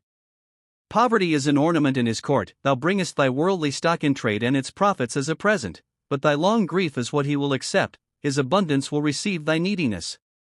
Bilal, whose body's skin was black as a sweetheart's locks, was a friend in his court, his outward garment became as a black mole of amorous allurement upon the face of the maidens of paradise. O thou who marshallest the company of darwishes, O thou who watchest the sorrow of the sore at heart, heal him who is now like unto a quince, I make him like the bowstring who is now bent as the bow. I am utterly helpless in the grasp of poverty, O thou, who rulest the affairs of men, rule mine. I am solitary in the land of the angels, lonely in the glory of the world of might. The verse of my knowledge I has not even a beginning, but the excessive in yearning has no end. On being glad in God Most High, and humbling oneself before Him, O life of all the contented, who grantest the desires of the desirous, the acts in me that are right, thou makest so thou, kinder to me than I am to myself. No bounds are set to thy mercy, no interruption appears in thy bounty. Whatever thou givest, give thy slave piety, accept of him and set him near thyself. Gladden my heart with the thought of the holiness of religion, make fire of my human body of dust and wind. It is thine to show mercy and to forgive, mine to stumble and to fall. I am not wise, receive me, though drunk, I have slipped, take thou my hand. I know full well that thou hidest me. Thy screening of me has made me proud. I know not what has been from all eternity condemned to rejection, I know not who will be called at the last, I have no power to anger or to reconcile thee, nor does my adulation advantage thee. My straying heart now seeks return to thee, my uncleanness is drenched by the pupil of my eye. Show my straying heart a path, open a door before the pupil of my eye, that it may not be proud before thy works, that it may have no fear before thy might. O thou who shepherdest this flock with thy mercy, but what speech is all this? They are all thee. Show thou mercy on my soul and on my clay, that my soul's sorrow may be assuaged within me. Do thou cherish me, for others are hard, do thou receive me, for others themselves are rent asunder. How can I be intimate with other than thee? They are dead, thou art my sufficient friend. What is to me the bounty of Venus and doubleness, so long as I believe that I am I, and thou art thou? What to me is all this smoke, in face of thy fire? Since thou art, let the existence of all else cease. The world's existence consists in the wind of thy favor, O thou, injury from whom is better than the world's gain. I know not what sort of man he is, who in his folly can ever have sufficiency of thee. Can a man remain alive without thy succor, or exist apart from thy favor? How can he grieve who possesses thee, or how can he prosper who is without thee? That of which thou saidst, eat not, I have eaten, and what thou forbadest, that have I done, yet if I possess thee, I am a coin of pure gold, and without thee, I am a mill-wheel's groaning. I am in an agony for fear of death, be thou my life, that I die not. Why sendest thou thy word in sword to me? Alas for me, who am I apart from thee?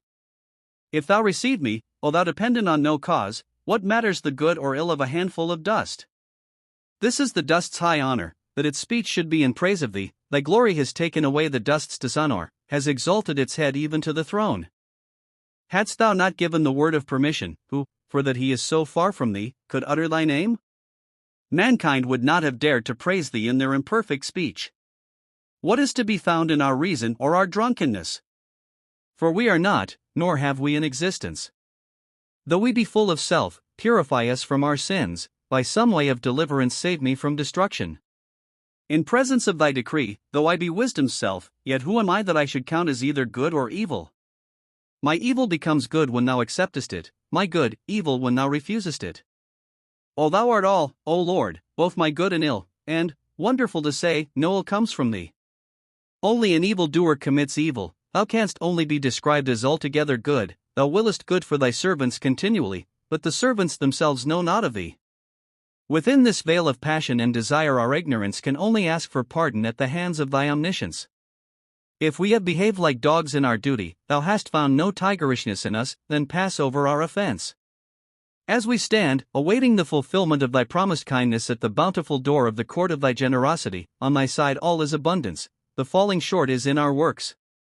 On his kindness and bounty, O Lord, the enduring, the holy, whose kingdom is not of touch or sense, by thee we conquer, without thee we fail, in thee we are content, apart from thee unsatisfied. Though none amongst us is of any avail, is not thy kindness a sufficient messenger of promise? Thou hast given us our religion, give us a sure belief in it, though we have the faith, give us yet more. Checkmated on the chessboard of our passions as we are, we thirst for the heavenly valley, none of us can tell the good from ill, give us what thou knowest to be good. O thou, desire of the desirous, O thou, the hope of those who hope, O thou who sayest what is manifest, who knowest what is hidden, thou surely accomplishest my hope. All my hope is in thy mercy, life and daily bread, all is of thy bounty. From the river of the true religion give to my thirsty heart a draught full of the light of the truth. Not by wisdom and not by skill can I obtain other intercessor with thee than thyself. All that thy decree has written for me is well, it is not ill. I can dispense with ever thine, all that is, but thou art indispensable to me. Receive me thou in the rose tree of the search. The nightingale of love trills its song of thou art all. The falcon of my glory flies up from the path of lowliness higher than the cedar tree. He rules empires who presses on towards thee, but whoso makes not for this door, wretched is he. Who shall give me speech but thou? Who shall save me from myself but thou? Thou buyest not perfume and paint and deceit, save me from all this, O thou who art all. Thou buyest weakness and helplessness and feebleness, but not indolence and stupidity and uncleanness. Pain becomes ease at thy court, silence is perfect eloquence. Kill everything, i.e., all our desires, passions, follies and impurities, and, for it all, to be received by thee will be sufficient blood money. To turn the reins of hope away from thee, what is that but the sign and mark of a fall? Thy vengeance takes shape in the soul of whoso seeks aught but to be beloved of thy presence. O guardian of the mysteries, save our inward nature from the impress which marks the wicked. On turning to God, O Creator of the world, who preservest the soul in beauty, O thou who guidest the understanding to the path of true devotion, in the paradise of the skies they are all raw youths, in thy paradise are those who drink of hell. What are good and ill to me at thy door? What is heaven to me when thou art there? Who can show forth in this deceptive mirror the import of the words all-knowing and all-powerful? When the heart's blood bores the liver, what is hell? What a baker's live coal? Hell would become heaven through fear of him. How can clay become a brick without a mold? Those who love thee weep in their laughter because of thee, those who know thee laugh in their weeping because of thee. They rest in paradise who are in thy fire, but the most are contented apart from thee with the maidens of the eyes. If thou send me from thy door to hell, I will not go on foot but on my head, but whoso opposes thy decree, his soul shall hold up a mirror to him, because of his recklessness. His standing and his occupation thou givest to everyone. A friend is a snake a friend if sent by thee. Though threatened with, none will think himself secure. I cannot have enough of thee, nor do I become bold because of be not in despair. If thou givest poison to my soul, I cannot mention anything bitterer than sugar. He only is secure from thy craft who is mean and lowly. Thy peace and thy craft appear alike, but at thy craft the wise man trembles.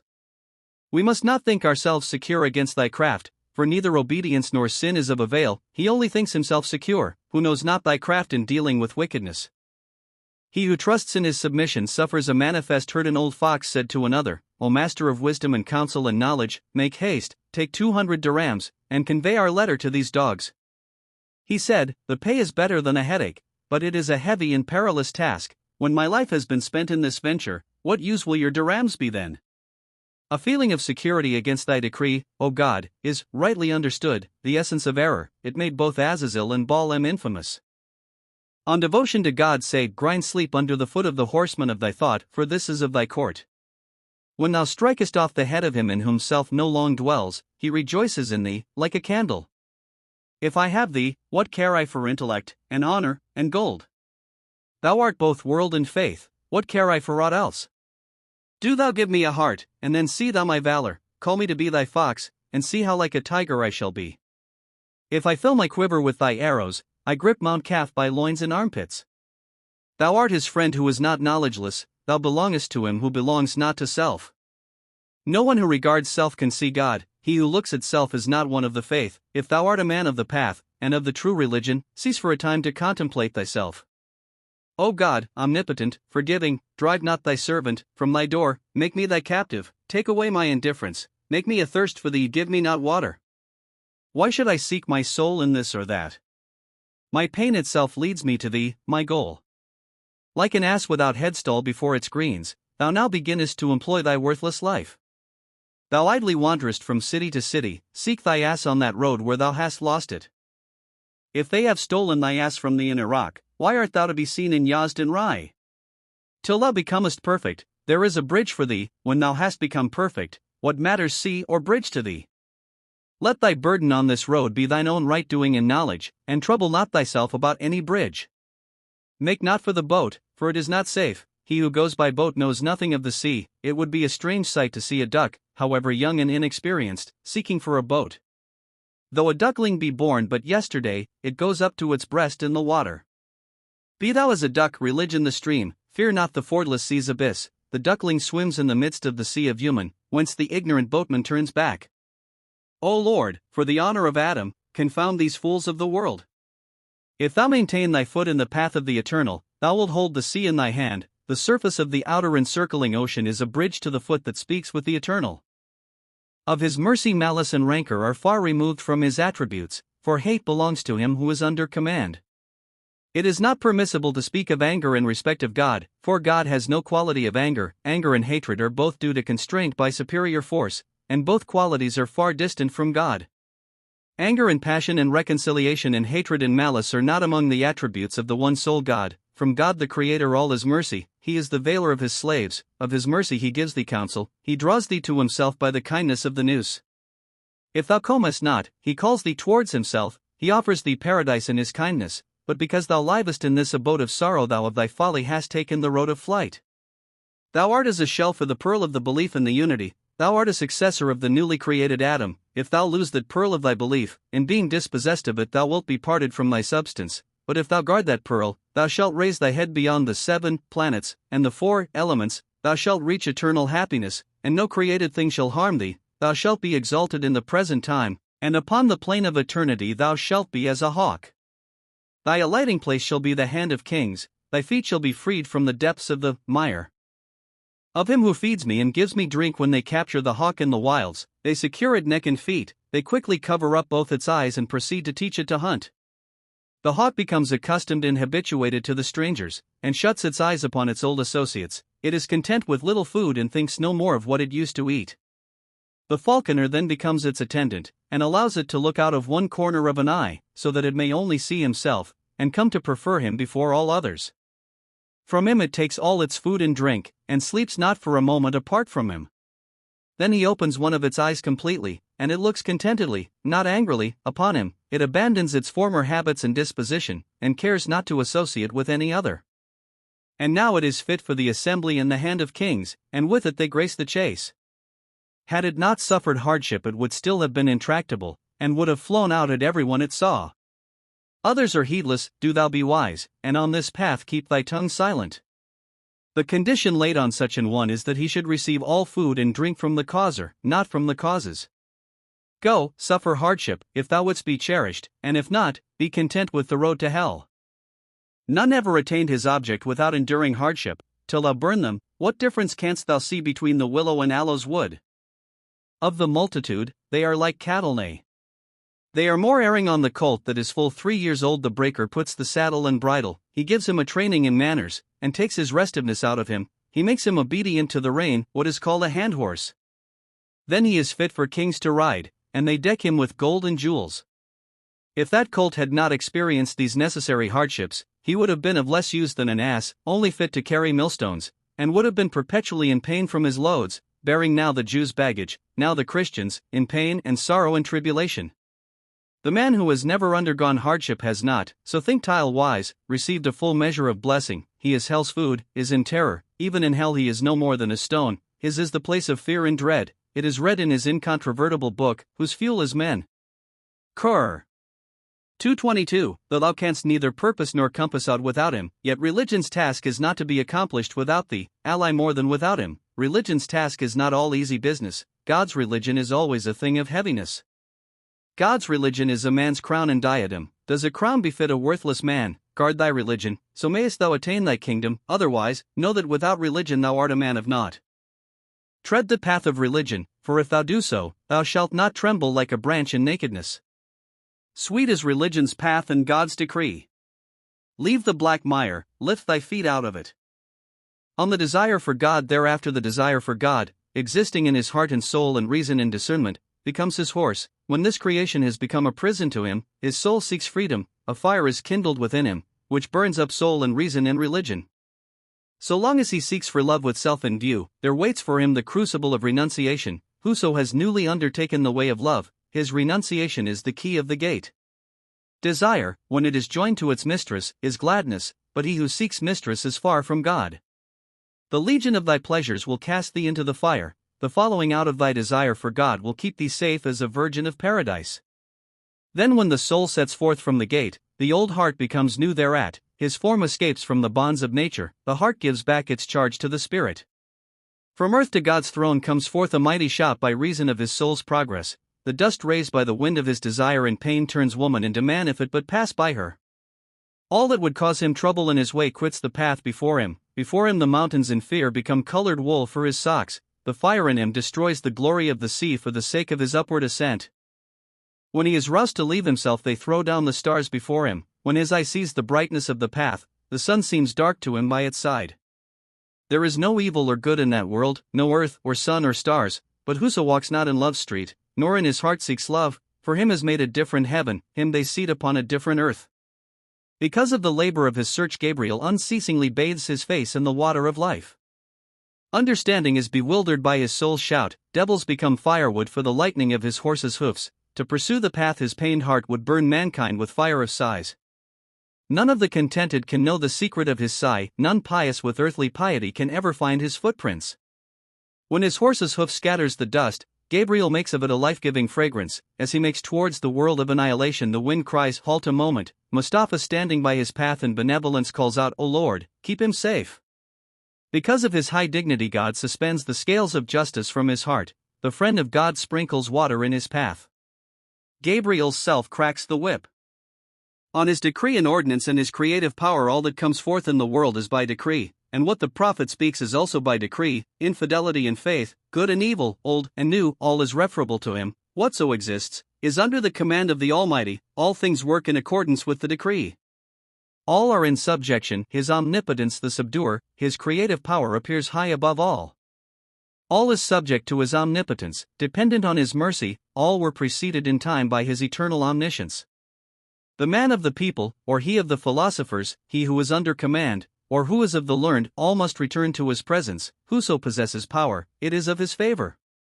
His causes have displaced reason from her position, his methods of deriving one thing from another have cut off the soul's feet. The soul's relation to the world of life is like a blind man and a pearl of Ammon. One showed a pearl to a blind man, the greedy fool asked him, How much wilt thou give for this pearl? He said, A round cake and 2 fishes, for no one can discern ruby or pearl. Why be angry, except by the pearl of the eye? So, since God has not given me this pearl, do thou take away that other pearl, and talk no more folly. If thou dost not wish to be laughed at by the ass, take thy pearl to one who is skilled in pearls. As soon as he puts the sole of his foot upon the oyster, his art knows well its value.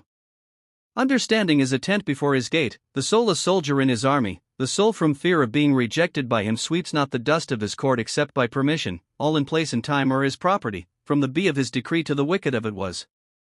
His decree has commanded the service of his court to all intelligences, and the words obey God. From the vegetative to the reasonable soul, all like slaves are seeking him. While thou knowest that on the plane of eternity without beginning works the hand of the creative power of God, the great and glorious. God's decree has caused power in every sphere to become pregnant with act, so that when the way of the membranes is opened, there comes forth that wherewith they were pregnant. How shall existence rebel against him, to whom non-existence is obedient? One word of command awakened the universe, all things came together into the circle. The soul that obeys the command, and commands, the intelligence that understands the current and gives us our faith, wisdom, and life, an abstract form, know that all proceed from the decree, and the decree from God. When the sun's light falls upon the water, the quiet water is stirred into activity. The sun's reflection from the water falls upon the wall and paints the ceiling with beauty. Know that too, that second reflection, of the water on the wall, is a reflection of the sun. He has caused all things to return to himself, for none can escape from him. All things are, yet all are far from all. Thou hast read in the Quran, all things return. Qur 42:53, from him are evil and good, power and might. The sentence is not changed, is his decree. Qur 50:28, his decree changes not, man can only stand in wonder before it. He is all powerful to do whatso he shall desire, whatso he wills, he does, for his is the dominion. He who, invested with his authority, is in his secrets, and he whom he compels to be his slave, all are subjected or exalted according to his decree.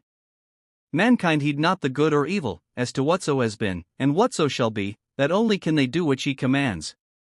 All that the master has written and set forth, the boy in school cannot but read. If from his records he has written out a certain alphabet, he cannot turn his head away from it. Whether thou existest or not is not to the workings of God in the path of his might and power, all is God's work, happy is he who knows it. Reason became the pen, the soul the paper, matter received form, and body was transformed into individual shapes. To love he said, fear none but me, to reason, know thyself. Reason is ever love's vassal, love's point of honor lies in scorning life. To love he said, do thou rule as king. To human nature he said, live thou in thy household, in sorrow make the elements thy food, and afterwards take in thy hand the water of life. So that when the reasonable soul has made of it her riches, and expends it in the path of the Holy Spirit, that Holy Spirit rejoices in the soul, and the soul becomes pure as the primal reason. This is the soul's progress from life's beginning to its end. In view of thy religion, to fly from poetry is better, to shatter thy verse as thou wouldst an idol, for religion and poetry, though at present they are on all equality, are utterly foreign to each other. The things that are permitted to us, are forbidden to one who is ignorant of both of these. He appreciates the difference between prohibition and permission who looks on ease in the light of a wound. To remember the words of the all-knowing Lord renders easy the accomplishment of the aim. God Most High has said, say, if men and jinns conspired to bring the like of this Quran, they could not bring its like, not though they helped each other. Qur 17:90, and said the Prophet, on whom be mercy and peace, the Quran is riches, there is no poverty if it be given, and there is no riches beside it. And he said, peace be upon him, the Quran is a medicine for every disease except death. By reason of its beauty and its pleasantness, the discourse of the Quran has no concern with clang of voice or travail of the letter. How shall phenomenal existence weigh its true nature, or written characters contain its discourse? Thought is bewildered before its outward shape, understanding stupefied before the secret of its surahs. Full of meaning and beautiful are its words and surahs, ravishing and enchanting is its outward form. From it earth's produce and the sons of the angel world have ever drawn their strength and nurture. In the loosing of perplexities its hidden meaning is soul's repose and heart's ease. The Quran is balm for the wounded heart, and medicine for the pain of the sore at heart. Do thou, if thou art not a parrot nor a donkey nor an ass, surely hold the word of God to be the root of the faith, and the cornerstone of piety, a mine of rubies, a treasure of spiritual meaning. It is the canon of the wisdom of the wise, the standard of the practice of the learned. To praise it is joy to the soul, to look on it is solace to the mind. Its verses are healing to the soul of the pious, its banner is pain and grief to the evildoer. It has thrown the universal reason into affliction, has made the universal soul sit down in widowhood. Reason and soul but hold men back from its true essence, the eloquent are impotent to rival its manner.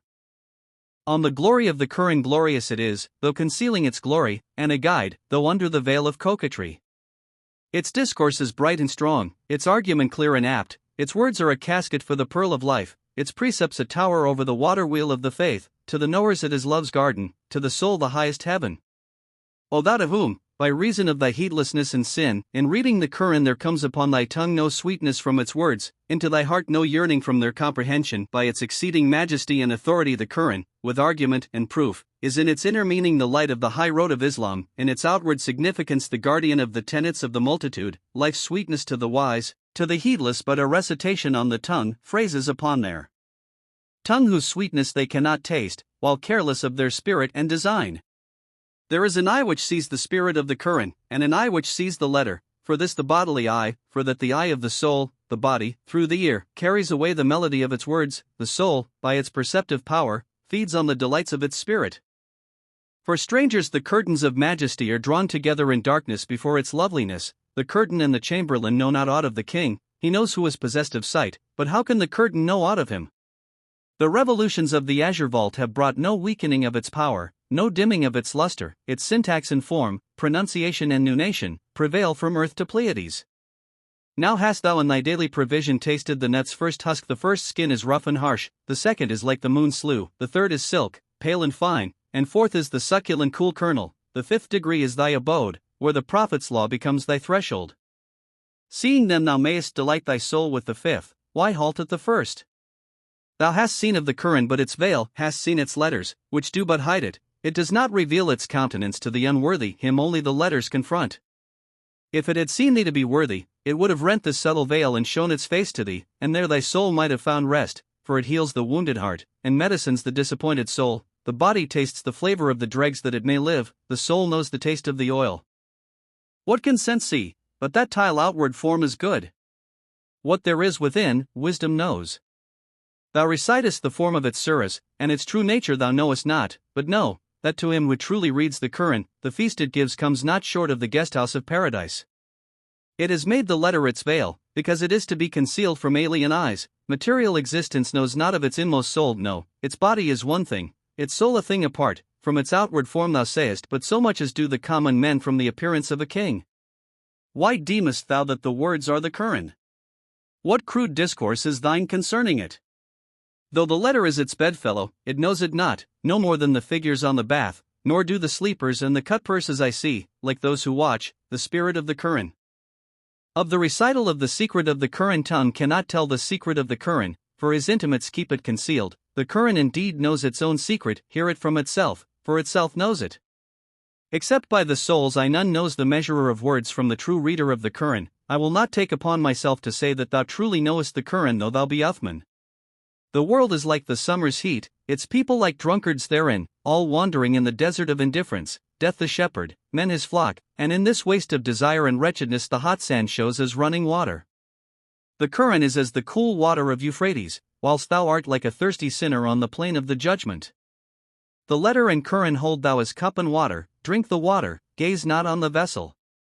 Because it is summer, thy home seems to thee a mine of enmity. Because the water is cold, the vessel of turquoise, thou usest not to fast.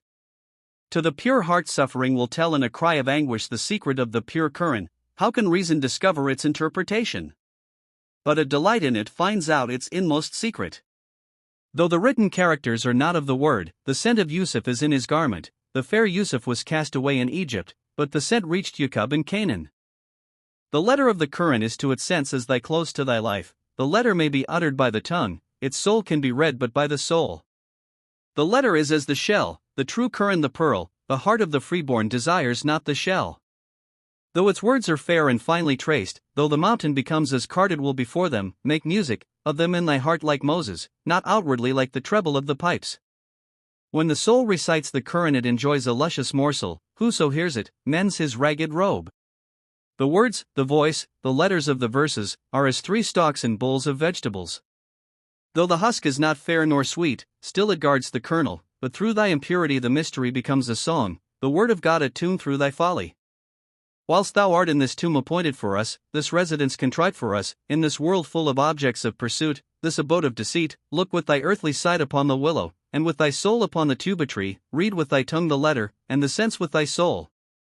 Sacrifice, to honor the Quran, thy reason before its discourse. Reason is no guide to its mysteries, reason is impotent here. Thou art now shameless, deceitful, thou art not worthy to have the curtain of the mystery drawn aside, thou knowest not of its secret, hast not yet arrived at Arafat. So long as thou desirest pleasure and cherishest desire, play as a child, thou art not man enough for this. But when wisdom has conquered the world of desire, pure goodness succeeds to evil, the devil of passion flies to hell, and Suleiman regains his ring, the Quran's secret routs the demon, what wonder if he flies in terror from the Quran? Wait, for when the day of true religion dawns, the night of thought and fancy and sense flies away. When the veiled ones of the unseen world see that thou art stainless, they will lead thee into the invisible abode and reveal to thee their faces, and disclosing to thee the secret of the Quran, they will withdraw the veil of letters. The earthy will have a reward of earth, the pure shall see purity. An understanding of the Quran dwells not in the brain where pride starts up, the ass is dumb as a mere stone, and lends not his ear to the secret of God's word, turns away from hearing the Quran and pays no heed to the surah's secret. But if the mind be disciplined of God, it shall discover in the surah the secret of the Quran. In the recital of the miracle wrought by the Quran, O thou, who hast got into thy palm but the ocean's foam, and of thy possessions hast made the semblance of an array, thou hast not laid hold of the pearl's true substance, for that thou art occupied only concerning the shell, withhold thy hand from these lackluster shells, and bring up the bright pearl from the ocean depths. The pearl without its shell is cherished in the heart, the shell without its pearl is clay to be thrown aside. The pearl's value comes not from the shell, the arrow's value comes from its hitting the mark. He who knows of his own sight the pebbles of the sea bottom will not mistake sheep's dung for pearls of the sea, while he who stands aside on this stream's shore can lay no claim to its shining pearls. The lines of the Quran are like unto faith's shore, for it gives you to heart and soul, its bounty and its might are as the encircling sea around the soul's world, its depths are full of pearls and jewels, its shores abound in aloes wood and ambergris, knowledge of first and last is scattered from it for benefit of soul and body both. Be pure, that the hidden meanings may appear to thee from out the cage of the letters, for till a man come forth from his impurity, how can the Quran come forth from its letters? As long as thou art veiled inside thyself, what difference, to thee or to thy understanding, is there between evil and good? In the letter of the Quran is no healing for thy soul, the goat grows not fat on the goatherd's call, nor soon nor late the water of his dreams satisfies the thirsty one in his helplessness. Thou, who art in thraldom to pen and ink, canst not distinguish between face and veil. In the world of the word at least, the word's outward characters are not esteemed to be its life. When thou settest foot in that country, he will teach thee the alphabet of sincerity, and when thou shalt recite the alphabet of the faith, thou shalt know Sun and Pleiades for thy father and ancestors, such is the way of the loyal followers, and such too is the alphabet of the lovers. Dark is the veil on the face of day, the verse of its conceits is very subtle. If thou wouldst have a treasure for thy soul and heart, recite with heart and soul a verse from it, that in it thou mayest find the jewel of the truth, the essential basis of thy faith, that thou mayest find the casket of the incomparable pearl, and know the pure gold from the silver, that glorious as the sun and moon there may appear to thee from behind the dark screen its own beautiful face, like a bride who comes forth lovely and joyous from out her gauzy veil. Of the guidance of the Quran it is the guide, and the lovers the travelers, it is a rope, and the heedless sit in the pit. Thy soul has its home at the pit's bottom, the Quran's light is a rope let down to it, rise and seize the rope, so thou mayest haply find salvation, else thou art lost in the pit's depth, flood and storm will destroy thee. Like Yusuf thou art brought by Satan into the pit, be thy wisdom the glad tidings, thy rope the Quran, if thou desirest to be as Yusuf, and to enjoy high place, take hold of it and come forth from the well. The wise use the rope to obtain the water of life, but thou makest ready thy rope to dance on it for daily bread. No one learns 2 letters of the Quran in 1,000 centuries with such an eye as thine, the understanding's arm turns about as does a wheel, body and soul are captives of thy passions. If thou desirest throne and crown and honor, why sittest thou forever at the well's bottom? Thy Yusuf is helpless in the well, thy heart reciting the Surah Safa, Qur. 2:12, make of sorrow a rope, of thy size a bucket, and draw up thy Yusuf from the well. On the greatness of the Quran, verily it consists not in its division into 10s and 5s. To attract a handful of boys thou hast made its honor to consist in the 10s and 5s, thou hast abrogated the authority of every verse which abrogates another, art still unlearned in its doctrines, the intricate passages seem to thee plain, while in its plain teachings thou hast no faith, thou hast abandoned the light of the Quran, And for the sake of the multitude hast made its outward form the tool of thy hypocrisy for a measure of barley and 2 plates of chaff. Now thou intonest its cadences, now recitest its stories, sometimes thou makest of it a weapon for strife, sometimes in thy irreverence throwest it into disorder, sometimes esteemest it a prodigy, now thou interpretest it according to thine own conjecture, and again determinest to the contrary of that. Now in thy fancy thou takest the conclusion of its passages for the beginning, now absurdly turnest its meaning inside out, again thou expoundest it by thine own opinion, and explainest it according to thine own knowledge. Amongst the 30 caskets of the Quran thou wanderest not except with railing. Sometimes thou sayest to a foolish friend, perhaps a lazy cloth weaver, if I write thee a charm, keep it clean, O youth, and soil it not, but there must be a sacrifice in the morning, the blood of a blackbird is required.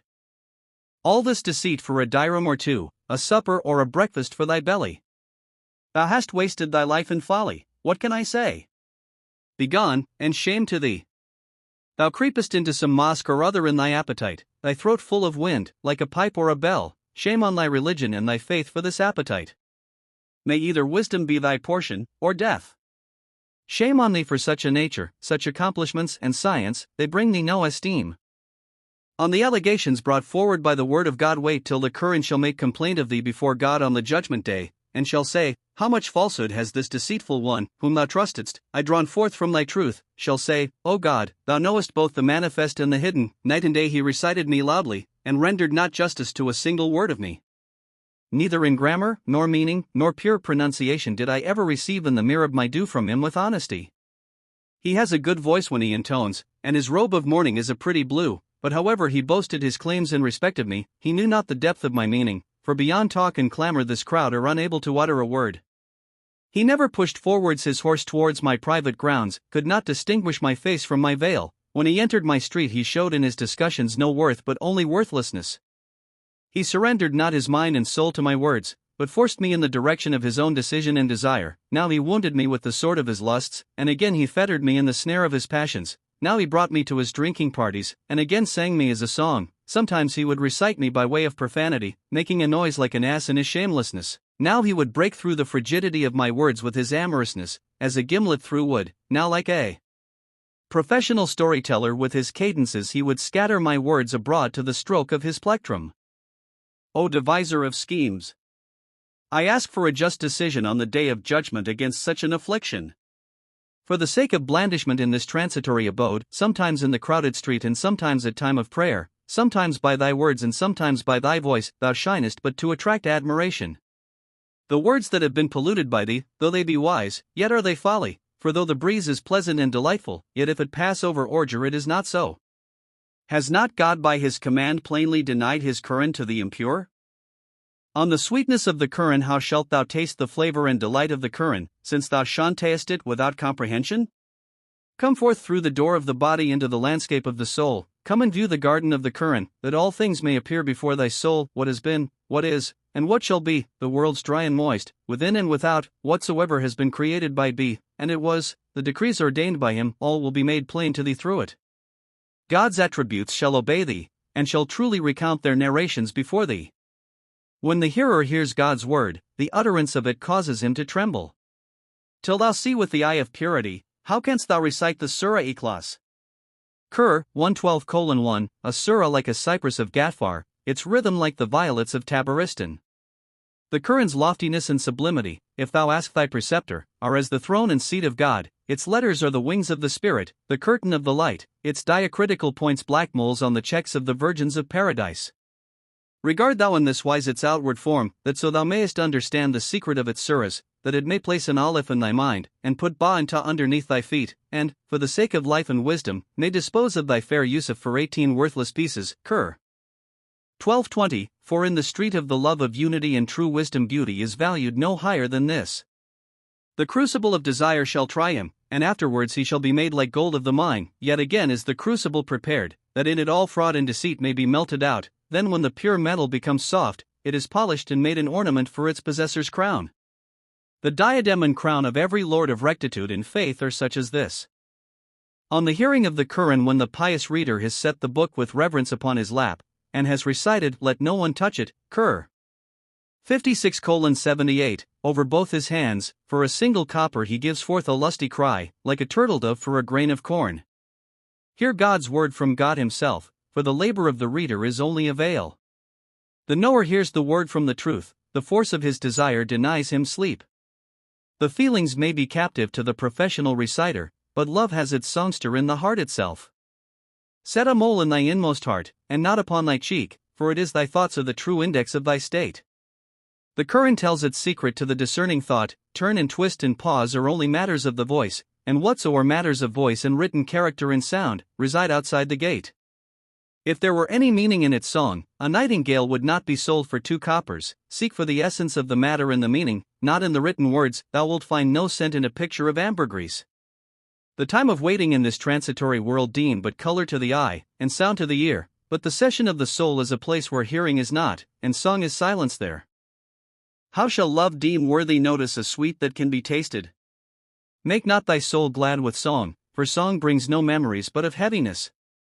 The friend who becomes thy friend at the bridge, take him not away from the water with thee, either drown him in thy hatred, or put him underground, and then rest happy, but in love, to bear the burden of its commands, whether good or whether evil, is wisdom. Give to the flames the gifts of the material world in thy smiling heart place instead of smiles a cry of lamentation, and when one of smiling heart gives forth a plaint, seize him by the foot and drag him off to hell. Knowest thou not, thou monster, that all those devils of thy lower nature, by using 100 tricks and frauds and deceits, will break forth within thee, till thy reason and sense desert thee? O thou, who in this desert of injustice readest prosperity for a whirlpool, shame on thee. The path of religion consists not in works and words, not in syntax and accidents and metaphor, these kinds of things are far from God's word, the contents of the Quran are like scattered pearls. O Musulmans, it may be the Quran will one day depart again skywards, for though now its name is with us, its laws and commands are obeyed among us no longer. The wise man listens to the Quran with his soul, and abandons the letter and the outward elegance, his soul takes its delight in it, and sets to work afresh on all its duties. Know that to the eager disciple music and beating time are like poverty to a lover, the state of ecstasy that comes of skill and fraud is like the drowning cry of Pharaoh, his cry was useless to him as he drowned, the fire of his reconciliation gave forth no smoke. On the path, the condition of pursuing which is the devotion of one's life. Foolish shouting is asinine and shameless. Whoso gives forth 3 shouts in the assembly, know that he does it in his anxiety for 2 coppers, but the sigh of the disciple who has gained love is like a serpent sleeping upon a treasure, if the serpent raises himself upon the treasure, the pearl in his mouth darts forth fire. What is the darwish's laughter, folly, and what the crackling of a lamp, water? When water is mixed with the oil, the light, depending on the purity of the oil, is affected. When the oil begins to burn, the foreign moisture announces itself.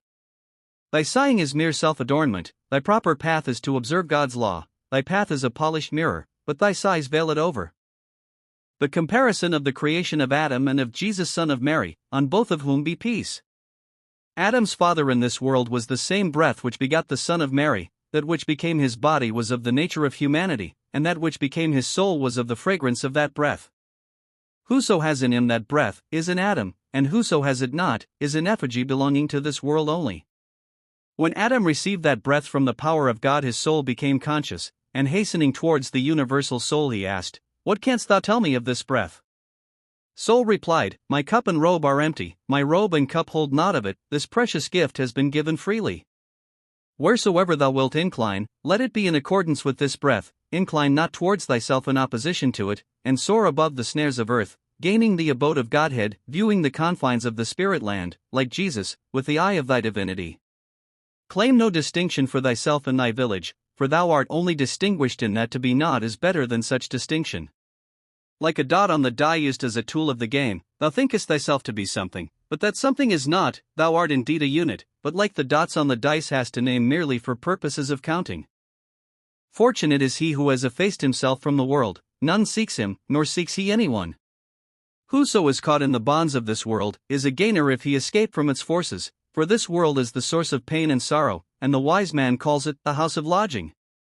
Since in the light of reason and clear sight 2 flights at the proper time are as good as 3 victories, so thou, O full of excellencies, art a fool, if at this river thou stayest on the bridge or in the cave. Let the guide of thy bodily and of thy spiritual life be for this world wisdom, for the other thy faith. Fortunate is he whose guide is wisdom, for both worlds are his submissive servants. When the fruition of desire is attained, the go-between's talk becomes a heaviness, though she sets the business going, yet when the closet is reached she is only a bore to thee. To commemorate the prophets is better than speaking of fools. The prophets were the upright ones of the faith, who showed to the people the path of rectitude. The self-opinionated were bewildered when they disappeared in the sunset of annihilation. The darkness of the night of polytheism drew close its curtains. Infidelity placed kisses on the lips of idolatry. One bore a cross in his hand as it were a rose branch, another like a water lily worshipped the sun, one worshipped idols continually, and another had no aims whatever, this one in his senseless folly deeming evil from the devil, good from God, some strewers of dust, eaters of fire, others beaters of the water, commerce of the wind, here one scouring all sense out of his brain, as it were done by wine, there another dashing the turban from his head, as if it were carried off by the gale, this one calling an image his god, and that one like the priest of an idol temple wrecking all religion, one practicing magic, another astrology, one living in hope, another in fear, all were leading unlovely lives, all were blind of understanding. The masses were suppliants to an impostor in the faith, the magnates occupying the high places of religion, the religion of the truth concealed its face, and everyone published a false faith, false doctrine, and polytheism began to fly abroad, and every kind of heresy reared its head. Here one in bondage to the teachings of folly, there another satisfied with an empty deception, their ears listening to the devil's promptings of desire, their ravings displaying the devil's guidance.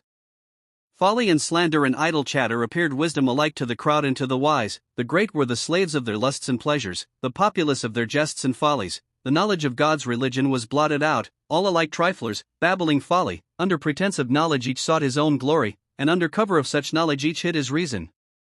From fear of imposture and magic the virtues hid themselves, like the olive and besom. When the great withdrew to their houses, the people returned to their impieties. One followed the path of Moses, Jesus the leader of another. The faith of Zoroaster proclaimed itself, the veil of mercy was torn to pieces. The land of Tehran and kingdom of Iran were each laid waste by the other's violence. The Ethiopians advanced towards Yathrib, the elephant and Abraha were routed by the birds. The house of the Kabieh, seized by the stranger, became an idol temple. The world was full of stupidity and fraud. The man of wisdom found the path of religion difficult.